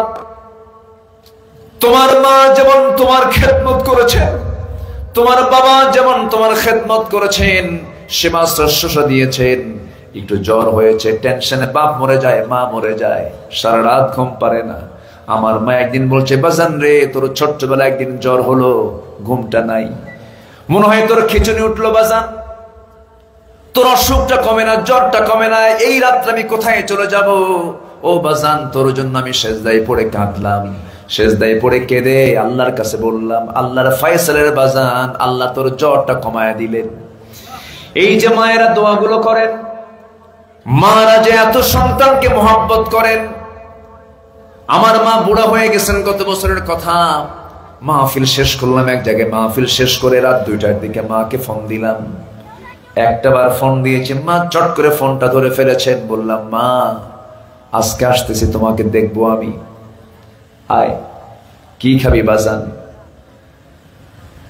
আমার পছন্দের খাবার মার জানা আছে মা, আমার যে পছন্দের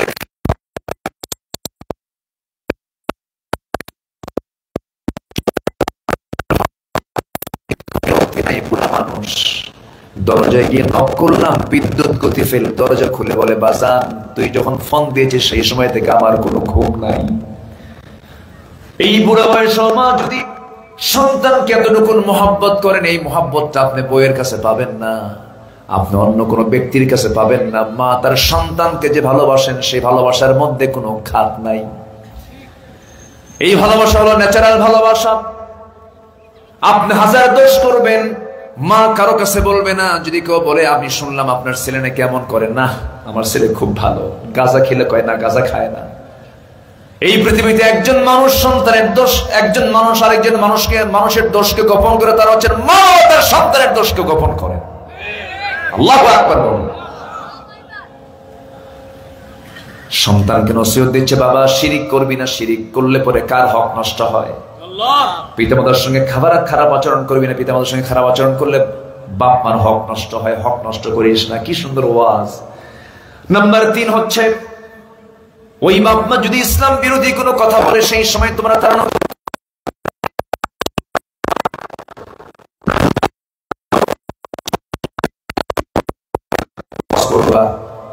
সন্তানকে আল্লাহর বরত্ব প্রকাশের জন্য তিনি বললেন, ও আমার সন্তানরা, আমার আল্লাহ কিন্তু অনেক বড়, তিনি এমন বড়, যদি জমিনের কোথাও লুকানো থাকে, সামান্য একটা কি বলে যেটা চোখে দেখা যায় না, এমন জাতীয় জিনিস কোথাও যদি লুকানো থাকে, তাও আল্লাহ তাআলা দেখতে পান।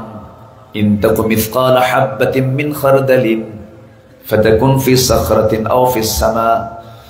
আল্লাহ রাব্বুল আলামিন কি সুন্দর করে বলছেন, লোকমানের ওয়াজটাকে তুলে ধরছেন। ও আমার সন্তানরা, আল্লাহর বরত্ব প্রকাশ করতে কৃপণতা করবে না। নাম্বার 6 হলো, ইয়া বুনাইয়া কিমিস সালাহ, হে আমার কলিজার টুকরা সন্তান, নামাজ কায়েম করবা। 6 নম্বরে, কয় নম্বরে? 6 নম্বরে। 7 নম্বর হলো, ওয়া'মুর বিল মারুফ, সৎ কাজের আদেশ দিবা, অসৎ কাজের বাধা দিবা। নাম্বার 8। নাম্বার 9 হলো, ওয়াসবির আলা মা আসাবাক, বিপদে মুসিবতে ধৈর্যের পরিচয় দিবা। মাহফিলে বসা আগে না ধৈর্য আগে? মসজিদে যে নামাজ আগে না ধৈর্য? বিয়ে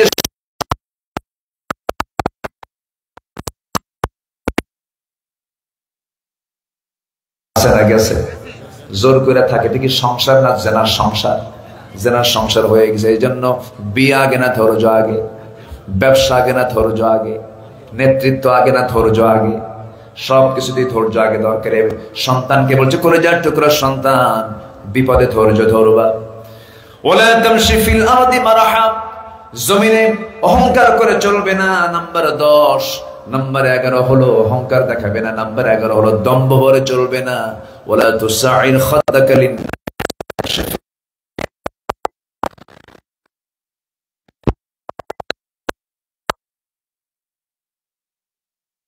না হয়। নাম্বার 13 হলো যখন তুমি কথা বলবে নম্র স্বরে কথা বলবে। ইন্না আনকাল আসওয়াত লা সাউতিল হামির, কারণ উচ্চ আওয়াজে কথা বলে গাধা। গাধার আওয়াজ শোনেন নাই সবাই? ছোট হয় না বড় হয়? বড় হয়, কিন্তু আওয়াজের মধ্যে কোনো সৌন্দর্য নাই, কর্কশতা বেশি।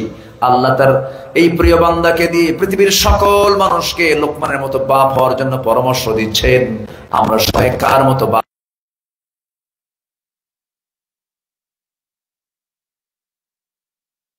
লোহা পিটায় তিনি জীবিকা নির্বাহ করতেন, লোহা পিটাতেন তিনি। আল্লাহ তাআলা তার জন্য লোহাটাকে কাদার মতো নরম বানিয়ে দিয়েছিলেন। তিনি আল্লাহকে বলছেন, আল্লাহ আমাকে একটা কর্মসংস্থানের ব্যবস্থা করে দাও। আল্লাহ তাআলা তার জন্য লোহাটা নরম বানিয়ে দিয়েছিলেন। যেরকম সুবহানাল্লাহ। নাম্বার 3 আমার মা। নাম্বার 3 মরিয়মের মতো ধৈর্যশীলা হও, রহিমার মতো প্রতিভক্তা হও। সব বউ আইয়ুব আলাইহিস সালামকে রেখে চলে গেছে, কিন্তু একজন স্ত্রী তিনি ছিলেন, তার নাম কি বলেন? রহিমা আলাইহিস সালাম। নাম্বার 5 আয়েশার মতো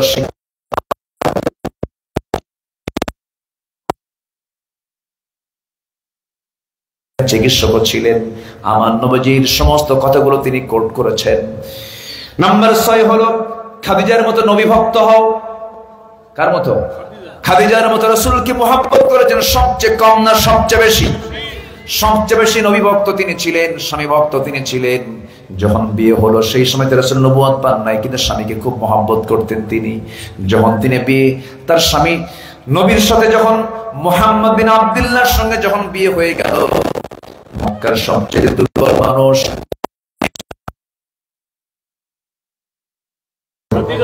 বলেন কে? কে? খাদিজা। কিন্তু দেখেন স্বামীর প্রতি কি ভক্তি, কি সম্মান শ্রদ্ধা। যখন বিয়েটা হয়ে গেল, বিয়ের সঙ্গে সঙ্গে মক্কার সমস্ত ধনী মানুষরা বলে ফেললো, খাদিজা তুমি একটা কাজ করলা নাকি? গরিব একটা যুবক তুমি তাকে স্বামী বানালা। কত ধনী ধনী যুবকরা ছিল। আম্মাজান খাদিজার কানে যখন সংবাদটা চলে গেছে, তিনি সমস্ত ধনীদেরকে ডাক দিলেন। সেই সময় তো পর্দার আয়াত নাজিল হয় নাই। সব ধনীদেরকে এক জায়গায় করলেন, এক জায়গায় করে বলছেন, ও মক্কার ধনকুবেরা, আমার স্বামীর সম্পর্কে তোমরা কি ক্লেম দিচ্ছ আমি বুঝতে পেরেছি। আমার স্বামী তোমাদের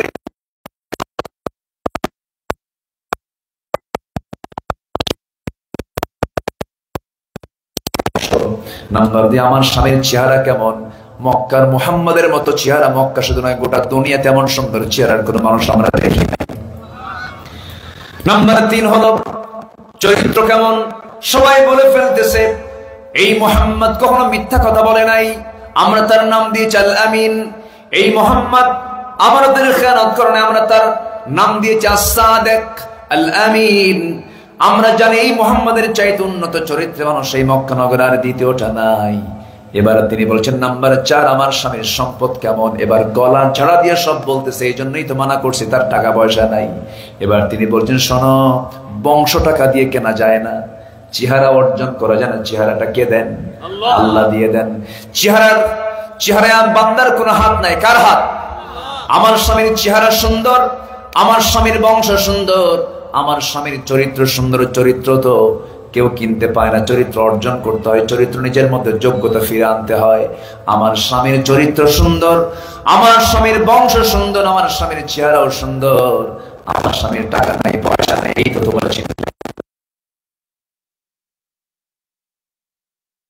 আমার স্থাবর অস্থাবর সমস্ত সম্পত্তি এই মুহূর্তে আমি আমার স্বামী মুহাম্মদকে দিয়ে দিলাম। সুবহানাল্লাহ। জীবন দিয়ে, সম্পদ দিয়ে, রাসূলকে মুহাব্বত করেছেন আম্মাজান খাদিজা। রাসূল যখন নবুয়ত পেয়েছেন, নবুয়ত পেয়ে এসে বলছেন, খাদিজা আমি আল্লাহর নবী, তোমার কি পছন্দ হয় নাকি? সঙ্গে সঙ্গে খাদিজা বলছেন, স্বামী আমার, 15টি বছর ধরে দাম্পত্যময় জীবন চালালাম, আপনি যার মুখে আমি একটা মিথ্যা কথা বলতে শুনি নাই। আপনি এতিমের পাশে দাঁড়ান, অসহায়ের পাশে দাঁড়ান, বিধবার পাশে দাঁড়ান, আপনি মিথ্যা কথা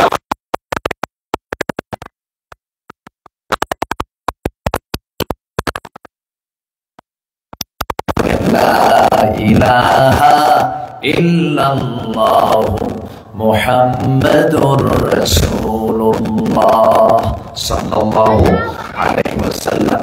খাদিজার মতো নবী ভক্ত হও। নাম্বার 7, সুলাইমানের মতো ন্যায় এবং শাসক হও। সুলাইমান বিচার করেছেন মানুষ দেখে না আইন দেখে। বলেন, মানুষ দেখে না আইন দেখে। আইন বিচার করতে হবে ব্যক্তি দেখে না আইন দেখে। আমার দেশে বিচার হয় আইন দেখে না ব্যক্তি দেখে।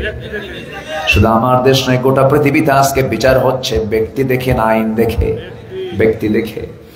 সুলাইমানের মতো শাসক হও। নাম্বার 8, মুসার মতো সাহসী হও। মুসা ভীরু ছিলেন না সাহসী ছিলেন? যারা সাহসী হয় তাদের মেজাজ দুর্বল হয় না মজবুত হয়? একজন নবী সবচেয়ে বড় মেজাজে ছিলেন, সবচেয়ে বড় রাগে ছিলেন। কোন নবী বলেন? বলেন কোন নবী? থাপ্পড় মারছেন কোন নবী বেশি? কারে থাপ্পড় মারছেন? হ্যাঁ, মালকুল মউত তো আরেকজনকে মারছেন, তো ফেরাউনকেও মারছেন। তাও কত বছরে জানেন? 2 বছরে। তাফসীর আসছে কয় বছরে? 2 বছরে। কোলে নিছে, আসিয়া কোলে তুলে দিয়েছেন।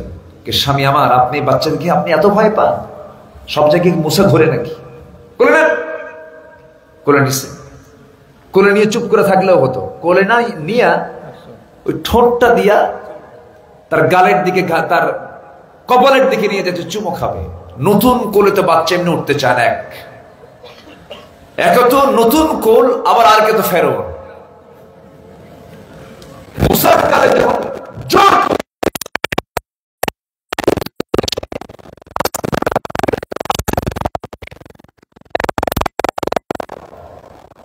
ফেরোন বলতেছে, আসিয়া তাড়াতাড়ি আসো, আমি নিশ্চিত এটাই মূসা। কেন? আমি বুঝতে পারছি কেন। জীবনে আমার এরকম থাপ্পড় কিসমতে জোটে নাই। যে থাপ্পড়টা খাইলাম, এরকম থাপ্পড় আমার জীবনে কেউ মারে নাই। আমি একে মেরে ফেলবো। আমি বুঝতে পারছি এটাই নবী হবে।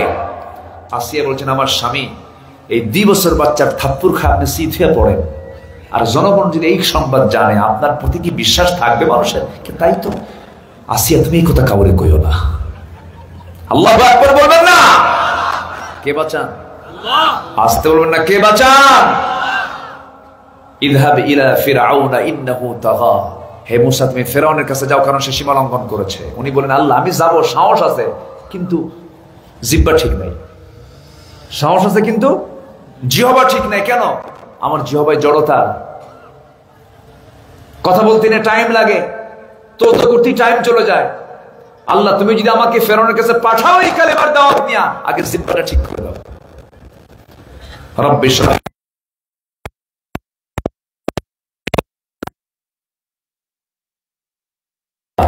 তার জিহ্বা ঠিক হয়ে গেছে। এবার বলছেন, যাও কাল্লা, যাবো তো। আমার কথার মধ্যে সুরটুর কম, আমি ডাইরেক্ট মারি। মুসা কি মারে? ডাইরেক্ট। তো আমার কথার মধ্যে সুরটুর কম। আমার ভাই হারুন আছে, আমার বয়সে বড়, আমার বড় ভাই হারুন, সে সুন্দর কথা বলতে পারে। তো তুমি যদি চাও, আমার ভাই হারুনকে আমি একটু সাথে নিতে চাই। আল্লাহ বললেন, মুসা এমনি এমনি পাঠাবো, যাও। তুমি যেহেতু তাকে সাজেশন দিয়েছো, তাকে সাজেস্ট করেছো, আমি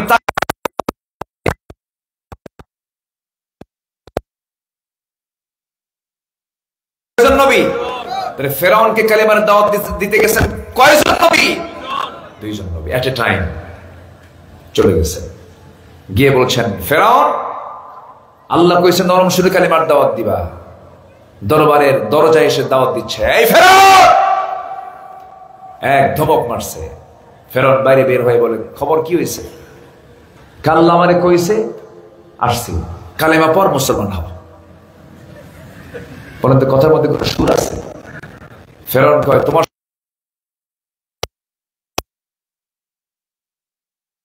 কামনা একে করে 2 নবী পাঠাইছে না?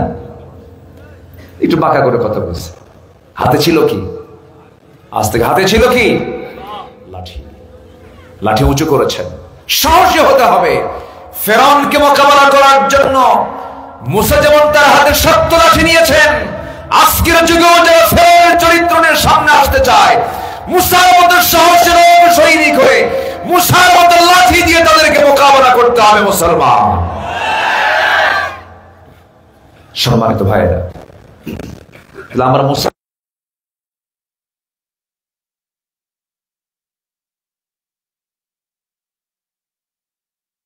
কালিমার দাওয়াত দিয়েছেন, কালিমা গ্রহণ করেছে মাত্র 80 থেকে 90 জন। অথচ ইন্নী দাউতু কওমি লাইলা ওয়া নাহারা, আমি নূহ আলাইহিস সালাতু ওয়াস সালাম আমার কওমকে দাওয়াত দিয়েছি শুধু দিনে না রাতেও, দিবা রাত্রিতে আমি কালিমার দাওয়াত দিয়েছি। কিন্তু কালিমা পড়ে মুসলমান হয়েছে 900 বছরের কয়জন? কি ধৈর্য তার মধ্যে কাজ করেছে! বিশাল ধৈর্যশীল তিনি ছিলেন, ধৈর্যশীল দায়ী ছিলেন। ইউনূসের মতো বিপদ অধিক জিকির করো। ইউনূস আলাইহিস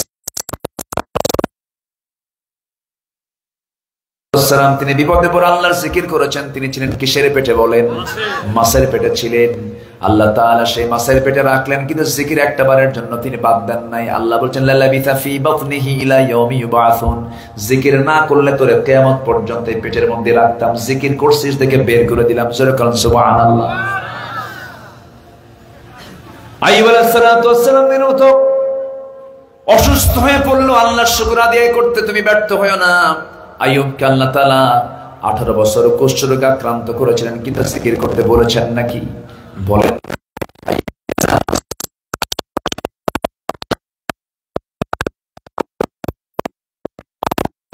কুষ্ঠরোগে আক্রান্ত হয়েছে, কিন্তু আমার জিহ্বা আজকে আঘাত পাচ্ছে, জিহ্বা কষ্ট পাচ্ছে, জিকির করবো কেমনে? তোমার আল্লাহ জিহ্বাটা ঠিক রাখো। আল্লাহ আইয়ুব তোর সমস্ত ধৈর্যকে আমি আল্লাহ কবুল করে নিয়েছি, সব রোগ আমি সেরে দিয়ে আমি তোকে পুরনো যৌবন দিয়ে দিলাম। সুবহানাল্লাহ। আদমের মতো পারিবারিক রক্ষণশীল হও।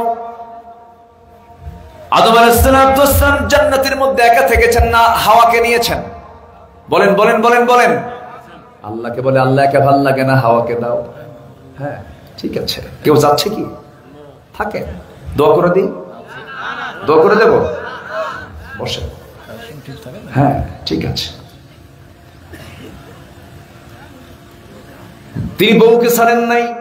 আমার আব্বা এত বউ পাগলা ছিলেন। বউ পাগলা বুঝেন তো? আস্তে কয় বউ পাগলা হওয়া লাগবে না।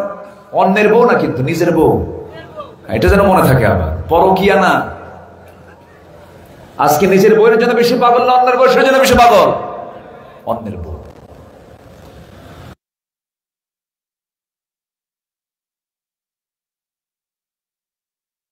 পাগল হওয়া উচিত। বউকে সুন্দর করে মাঝে মাঝে মহব্বত করা উচিত, সুন্দর নামে ডাকা উচিত।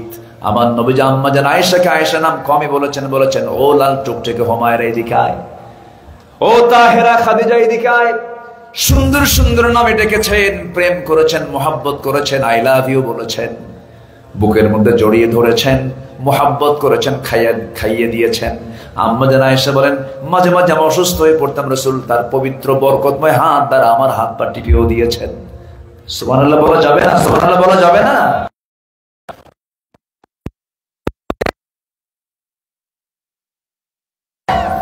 আদম আলাইহিস সালাম হওয়ার জন্য পাগল ছিলেন। পাগল না হলে তো হবে না, পাগল তো হওয়া দরকার।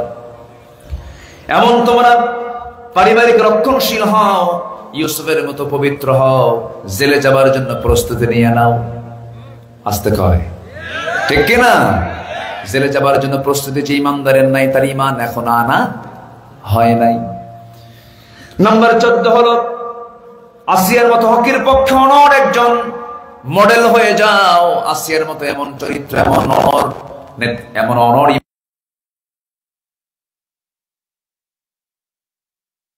প্রশ্ন নিয়েছেন, স্বামী হারিয়েছেন, কিন্তু তিনি কাকে হারান নাই? সন্তানকে হারিয়েছেন, আল্লাহকে হারান নাই। দুনিয়ার সমস্ত নাজ নিয়ামত হারিয়েছেন, কিন্তু আল্লাহকে হারান নাই। যখন আসিয়া আলাইহিস সালামকে ফেরাউন যখন বলল, আসিয়া সংসার গেল, সন্তান গেল, সব চলে গেল, ইসলামটা ছেড়ে দাও, মুসাকে ছেড়ে দাও। আসিয়া বলছেন, আমার স্বামী, আমার যৌবন আপনার কাছে, আপনার যৌবন আমার কাছে, খুব তো আমাদের সম্পর্ক গভীর, কিন্তু আমি চাই না আপনি জাহান্নামে যান। আপনি কি নিঃসন্দেহে আপনি বুঝেন সবকিছু, আপনি জানেন, সচেতন মানুষ।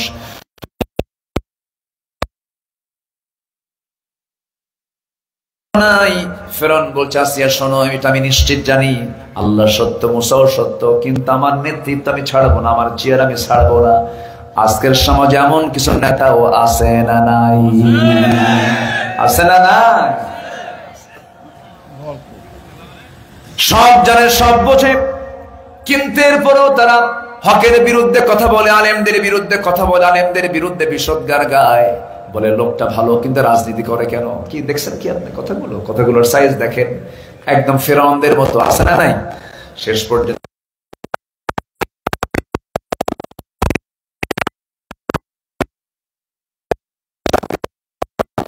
করাত দিয়ে চিরে 2 টুকরা করে শহীদ, 2 টুকরা করে দুনিয়া থেকে বিদায় করে দেব।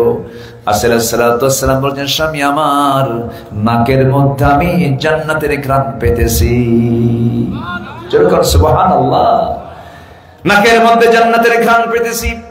সঙ্গে সঙ্গে আসসালামকে হাত পা বেঁধে দুনিয়া থেকে বিদায় করা হবে, করাত নিয়ে আসা হলো, কপালে করাতটা ঠেকে দেওয়া হলো। করাত যখন ঠেকে দেওয়া হলো, সেই সময় আসসালাম একটা দোয়া পড়েছেন, সেই দোয়া কোরআনে কোট করেছেন কে?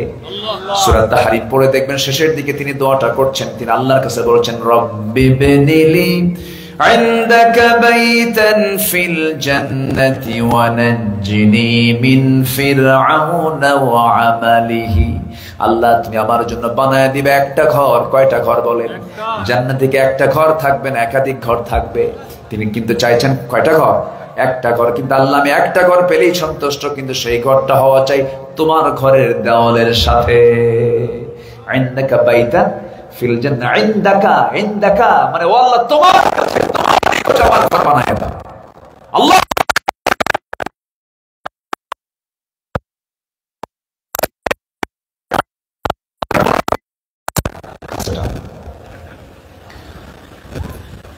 নাম্বার 15 হলো, ঠিক আছে বসেন, আমার খুব পুরাতন লোক এটা, আজ থেকে আরো 15-20 বছর আগের কথা। আলহামদুলিল্লাহ, অনেক আগে না? জি জি, শেষ করে দিয়ে আসেন, দোয়া করি। আলোচনা চলো, আলোচনা চলো। হুজুর মরুক, হুজুরও বাস, 12টা বাজতেছে, আগামীকালকে মাহফিল আছে, কেউ উঠবেন না, একটা লোক কিন্তু উঠবেন না। আমি জানি আপনারা খুব ভদ্র, আলহামদুলিল্লাহ। একটা লোক, আমি তো অবাক হয়ে যাচ্ছি, কোন লোক তো নড়ে না, মাশাআল্লাহ, বলি আলহামদুলিল্লাহ। জি, নাম্বার 12 হলো, বলে ফেলেছে আবু বকরের মতো হব আমরা, ওমরের মতো হব আমরা, আলীর মতো হব আমরা, ওসমানের মতো হব আমরা। আমার বন্ধুগণ, সাহাবায়ে কেরাম হল আকাশের নক্ষত্রের মতো, as-সাহাবাতু কান-নুজুম বলেছেন মুহাম্মদ সাল্লাল্লাহু আলাইহি ওয়াসাল্লাম। তাদের মতো ঈমান যদি আনতে পারে, আল্লাহ বলেছেন, ইন্নাল্লাযীনা আমানু, ঈমান যারা আনবে, ওয়া আমিলুস সালিহাত, নেক আমল যারা করবে,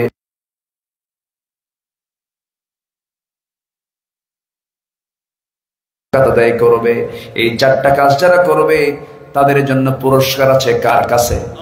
আল্লাহ। কি ছোট না বড়? তার পুরস্কারটা হবে ছোট না বড়? বড় পুরস্কার, যে পুরস্কারের মধ্যে কোনো দোষ ধরার কোনো সুযোগ নাই। আপনি যত খাওয়ান, কিন্তু মানুষকে সন্তুষ্ট করতে পারবেন না। মানুষ বলবে এর চেয়ে ভালো খাওয়া খাইছি, কিন্তু আল্লাহ বান্দা কেমন খাওয়া জান্নাতে খাওয়াবেন, বান্দা কখনো কল্পনাও করে নাই। জোরে বলেন সুবহানাল্লাহ।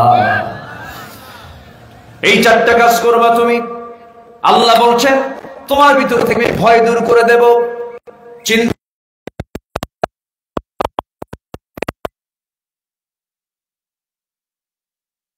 আমার কে। 5 ওয়াক্ত নামাজ পড়বেন কারা কারা? একটা হাত তোলা দেখান তো দেখি। জোরে বলি ইয়া আল্লাহ, আরো জোরে ইয়া আল্লাহ। তোমার ভয়ে, তোমার মোহাব্বতে, তোমার সম্মানে আমাদেরকে 5 ওয়াক্ত ফরজ সালাত আদায় করা তৌফিক তুমি আল্লাহ দিয়ে দাও। জোরে বলি আমিন, আরো জোরে আমিন। আরো জোরে আমিন। হাত নামান, কষ্ট দিয়ে ফেলেছি।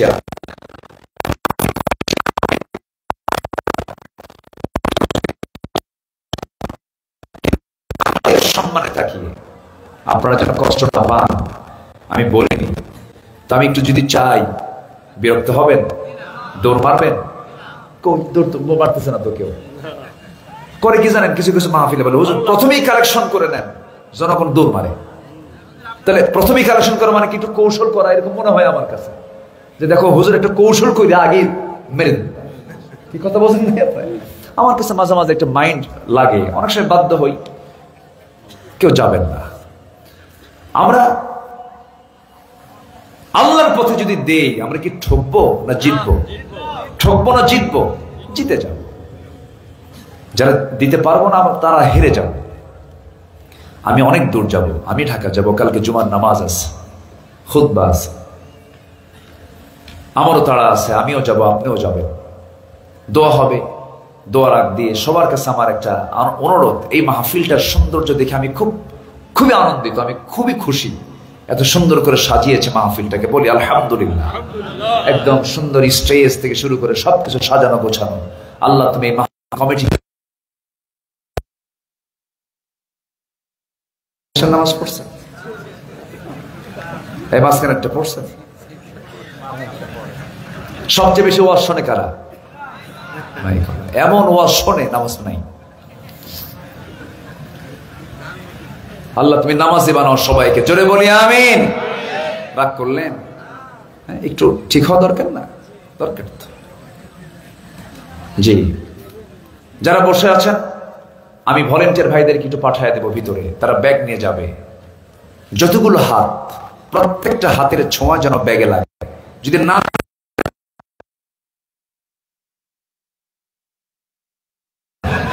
আচ্ছা যাক। আর যদি কারো কাছে কোনো টাকা পয়সা নাই, কিন্তু আমার জোর দাবি কিছু না কিছু দিতেই হবে, যদি বিড়ি থাকে বিড়ি দিবে, তাও দেন। আচ্ছা, একদিকে যাচ্ছে কোন, এইদিকে কই নামে? হ্যাঁ, যুবকরা, আমার মা বোন যারা আসছেন, আমার মা বোন যারা আসছেন, নিয়ত করবেন আগে। ছেলে কথা শোনে না, স্বামীর চাকরিতে বরকত নাই, স্বামীটা নামাজ পড়ে না, সংসার অশান্তি। নিয়ত করব আগে, দিব পরে।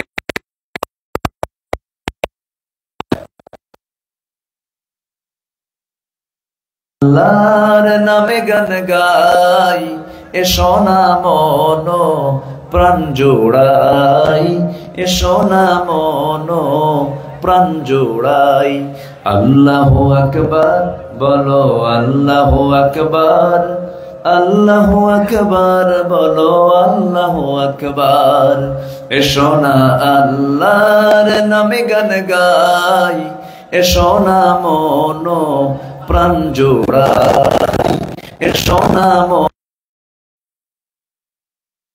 সবাই বলি আল্লাহু আকবার বলো, আল্লাহু আকবার, আল্লাহু আকবার বলো, আল্লাহু আকবার। বসেন, আমি তো উঠতে বলিনি, একটু বসেন প্লিজ। সবার কাছে আমি মানে একদম করজোরে মিনতি জানাই, একসঙ্গে দোয়া করে আমার এখান থেকে বিদায় নেব। জোরে বলি ইনশাআল্লাহ। জিকির করি সুবহানাল্লাহ, আলহামদুলিল্লাহ, লা ইলাহা, আরো জোরে লা ইলাহা, আরো জোরে লা ইলাহা, সুবহানাল্লাহ, আলহামদুলিল্লাহ,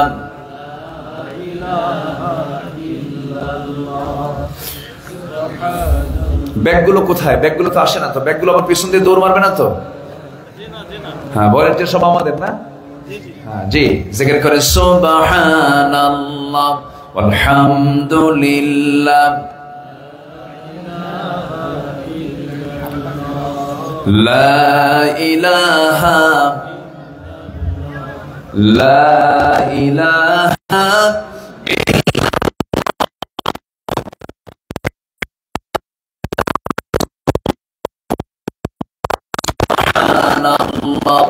الحمد لله لا إله আর জোরে সুবহানাল্লাহ আলহামদুলিল্লাহ লা ইলাহা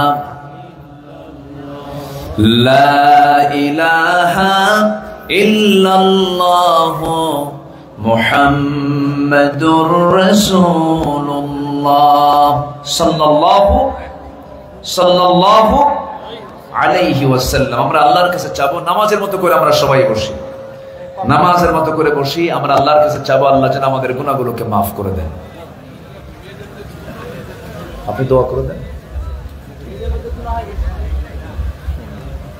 দোয়া আমরা দেরি না করি নাকি? আগামীকাল মাহফিলের শেষ রজনী, সবাই আসবেন না ইনশাআল্লাহ? সবাই আসবেন, বন্ধু বান্ধব নিয়ে চলে আসবেন। আসুন আমরা এখন দোয়া করি, আল্লাহর কাছে চাই। যে আমি বলে দিলাম যে ইনশাআল্লাহ দোয়া দোয়া অনুমতি দেন, দোয়া করবো।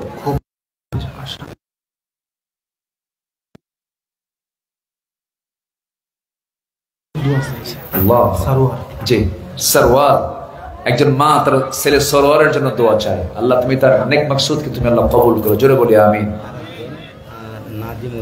নাজিমউদ্দিন সড়ক দুর্ঘটনায় 4 হাত পা ভেঙে গেছে, আল্লাহ তুমি তাকে সিহহাতে কুল্লিয়া দান করো, জোরে বলি আমিন। কিছু দান করেছে, দোয়া চায়, আমরা সবার জন্য দোয়া করি, আল্লাহুম্মা আমিন। রব্বানা যালামনা أنفسنا وإن لم تغفر لنا وترحمنا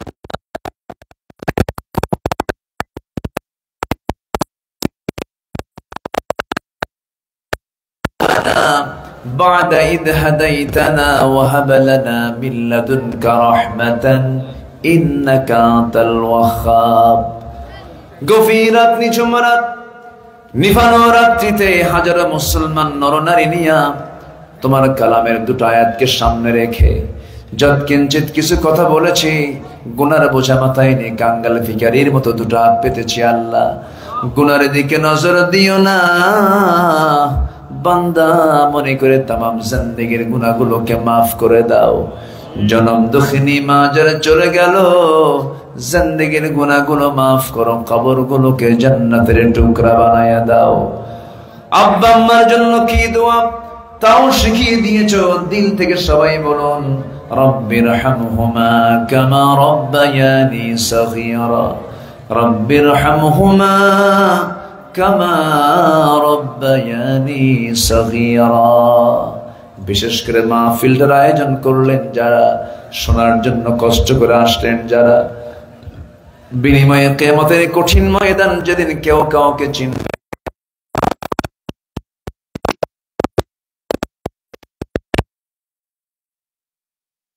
যাবে, চোখ থেকে রক্ত বের হওয়া শুরু হয়ে যাবে, সেই কঠিন মুসিবতের দিন এই মাহফিল সবার জন্য নাজাতের মাধ্যম বানায় দিও আল্লাহ। মুসলমানদের পায়ের তলায় মাটি নাই, বাইতুল মুকাদ্দাস আজকে ইহুদিরা অবরুদ্ধ করে রেখেছে। 180 কোটি মুসলমানের দুনিয়ায়, ও আল্লাহ মেহেরবানি করে একটা ওমর পাঠায় দাও, মুসলমানদের বাইতুল মুকাদ্দাস মুসলমানদের হাতে তুলে দাও। আয় আল্লাহ তাআলা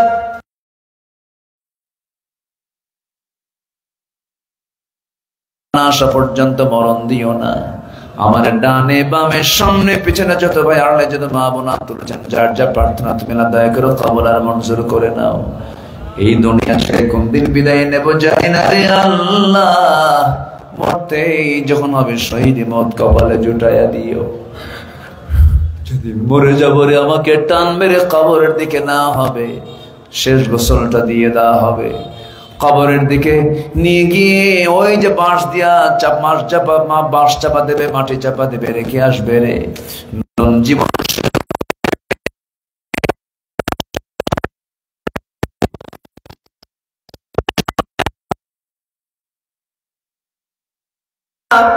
সাত দিনে পেটের নারী বুড়ি সব চোখ মুখ কান নাক দা বের হয়ে যাবে, কিম্বুত কিমকার চেহারা হয়ে যাবে। 3 মাসের মাথায় কবরের ভিতরে কয়েকটা হাড় ছাড়া আমার কোন অস্তিত্ব থাকবে না রে। এই তো দুনিয়ার নিয়ম। এমন অন্তিম সময় যখন চলে আসবে, জবানে জারি করে দিও লা ইলাহা ইল্লাল্লাহু মুহাম্মাদুর রাসূলুল্লাহ। আসসালামু আলাইকুম ওয়া রাহমাতুল্লাহি ওয়া বারাকাতুহু।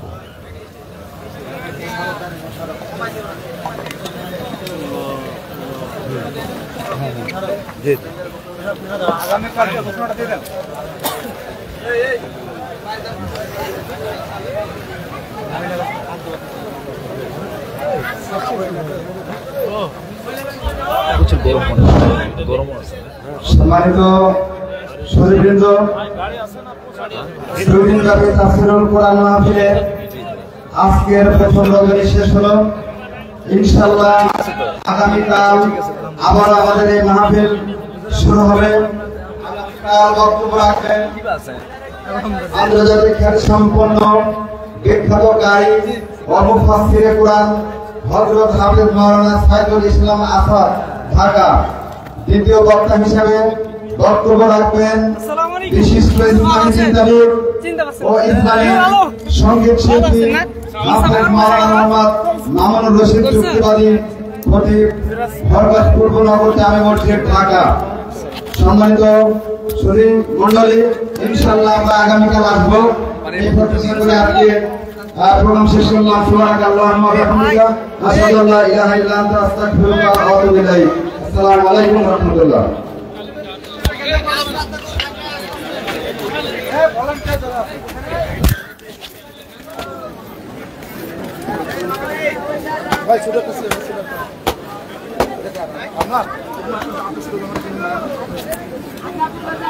হ্যালো ভিউয়ার্স, আসসালামু আলাইকুম। আজকের মতো এখানে শেষ করছি। আসসালামু আলাইকুম।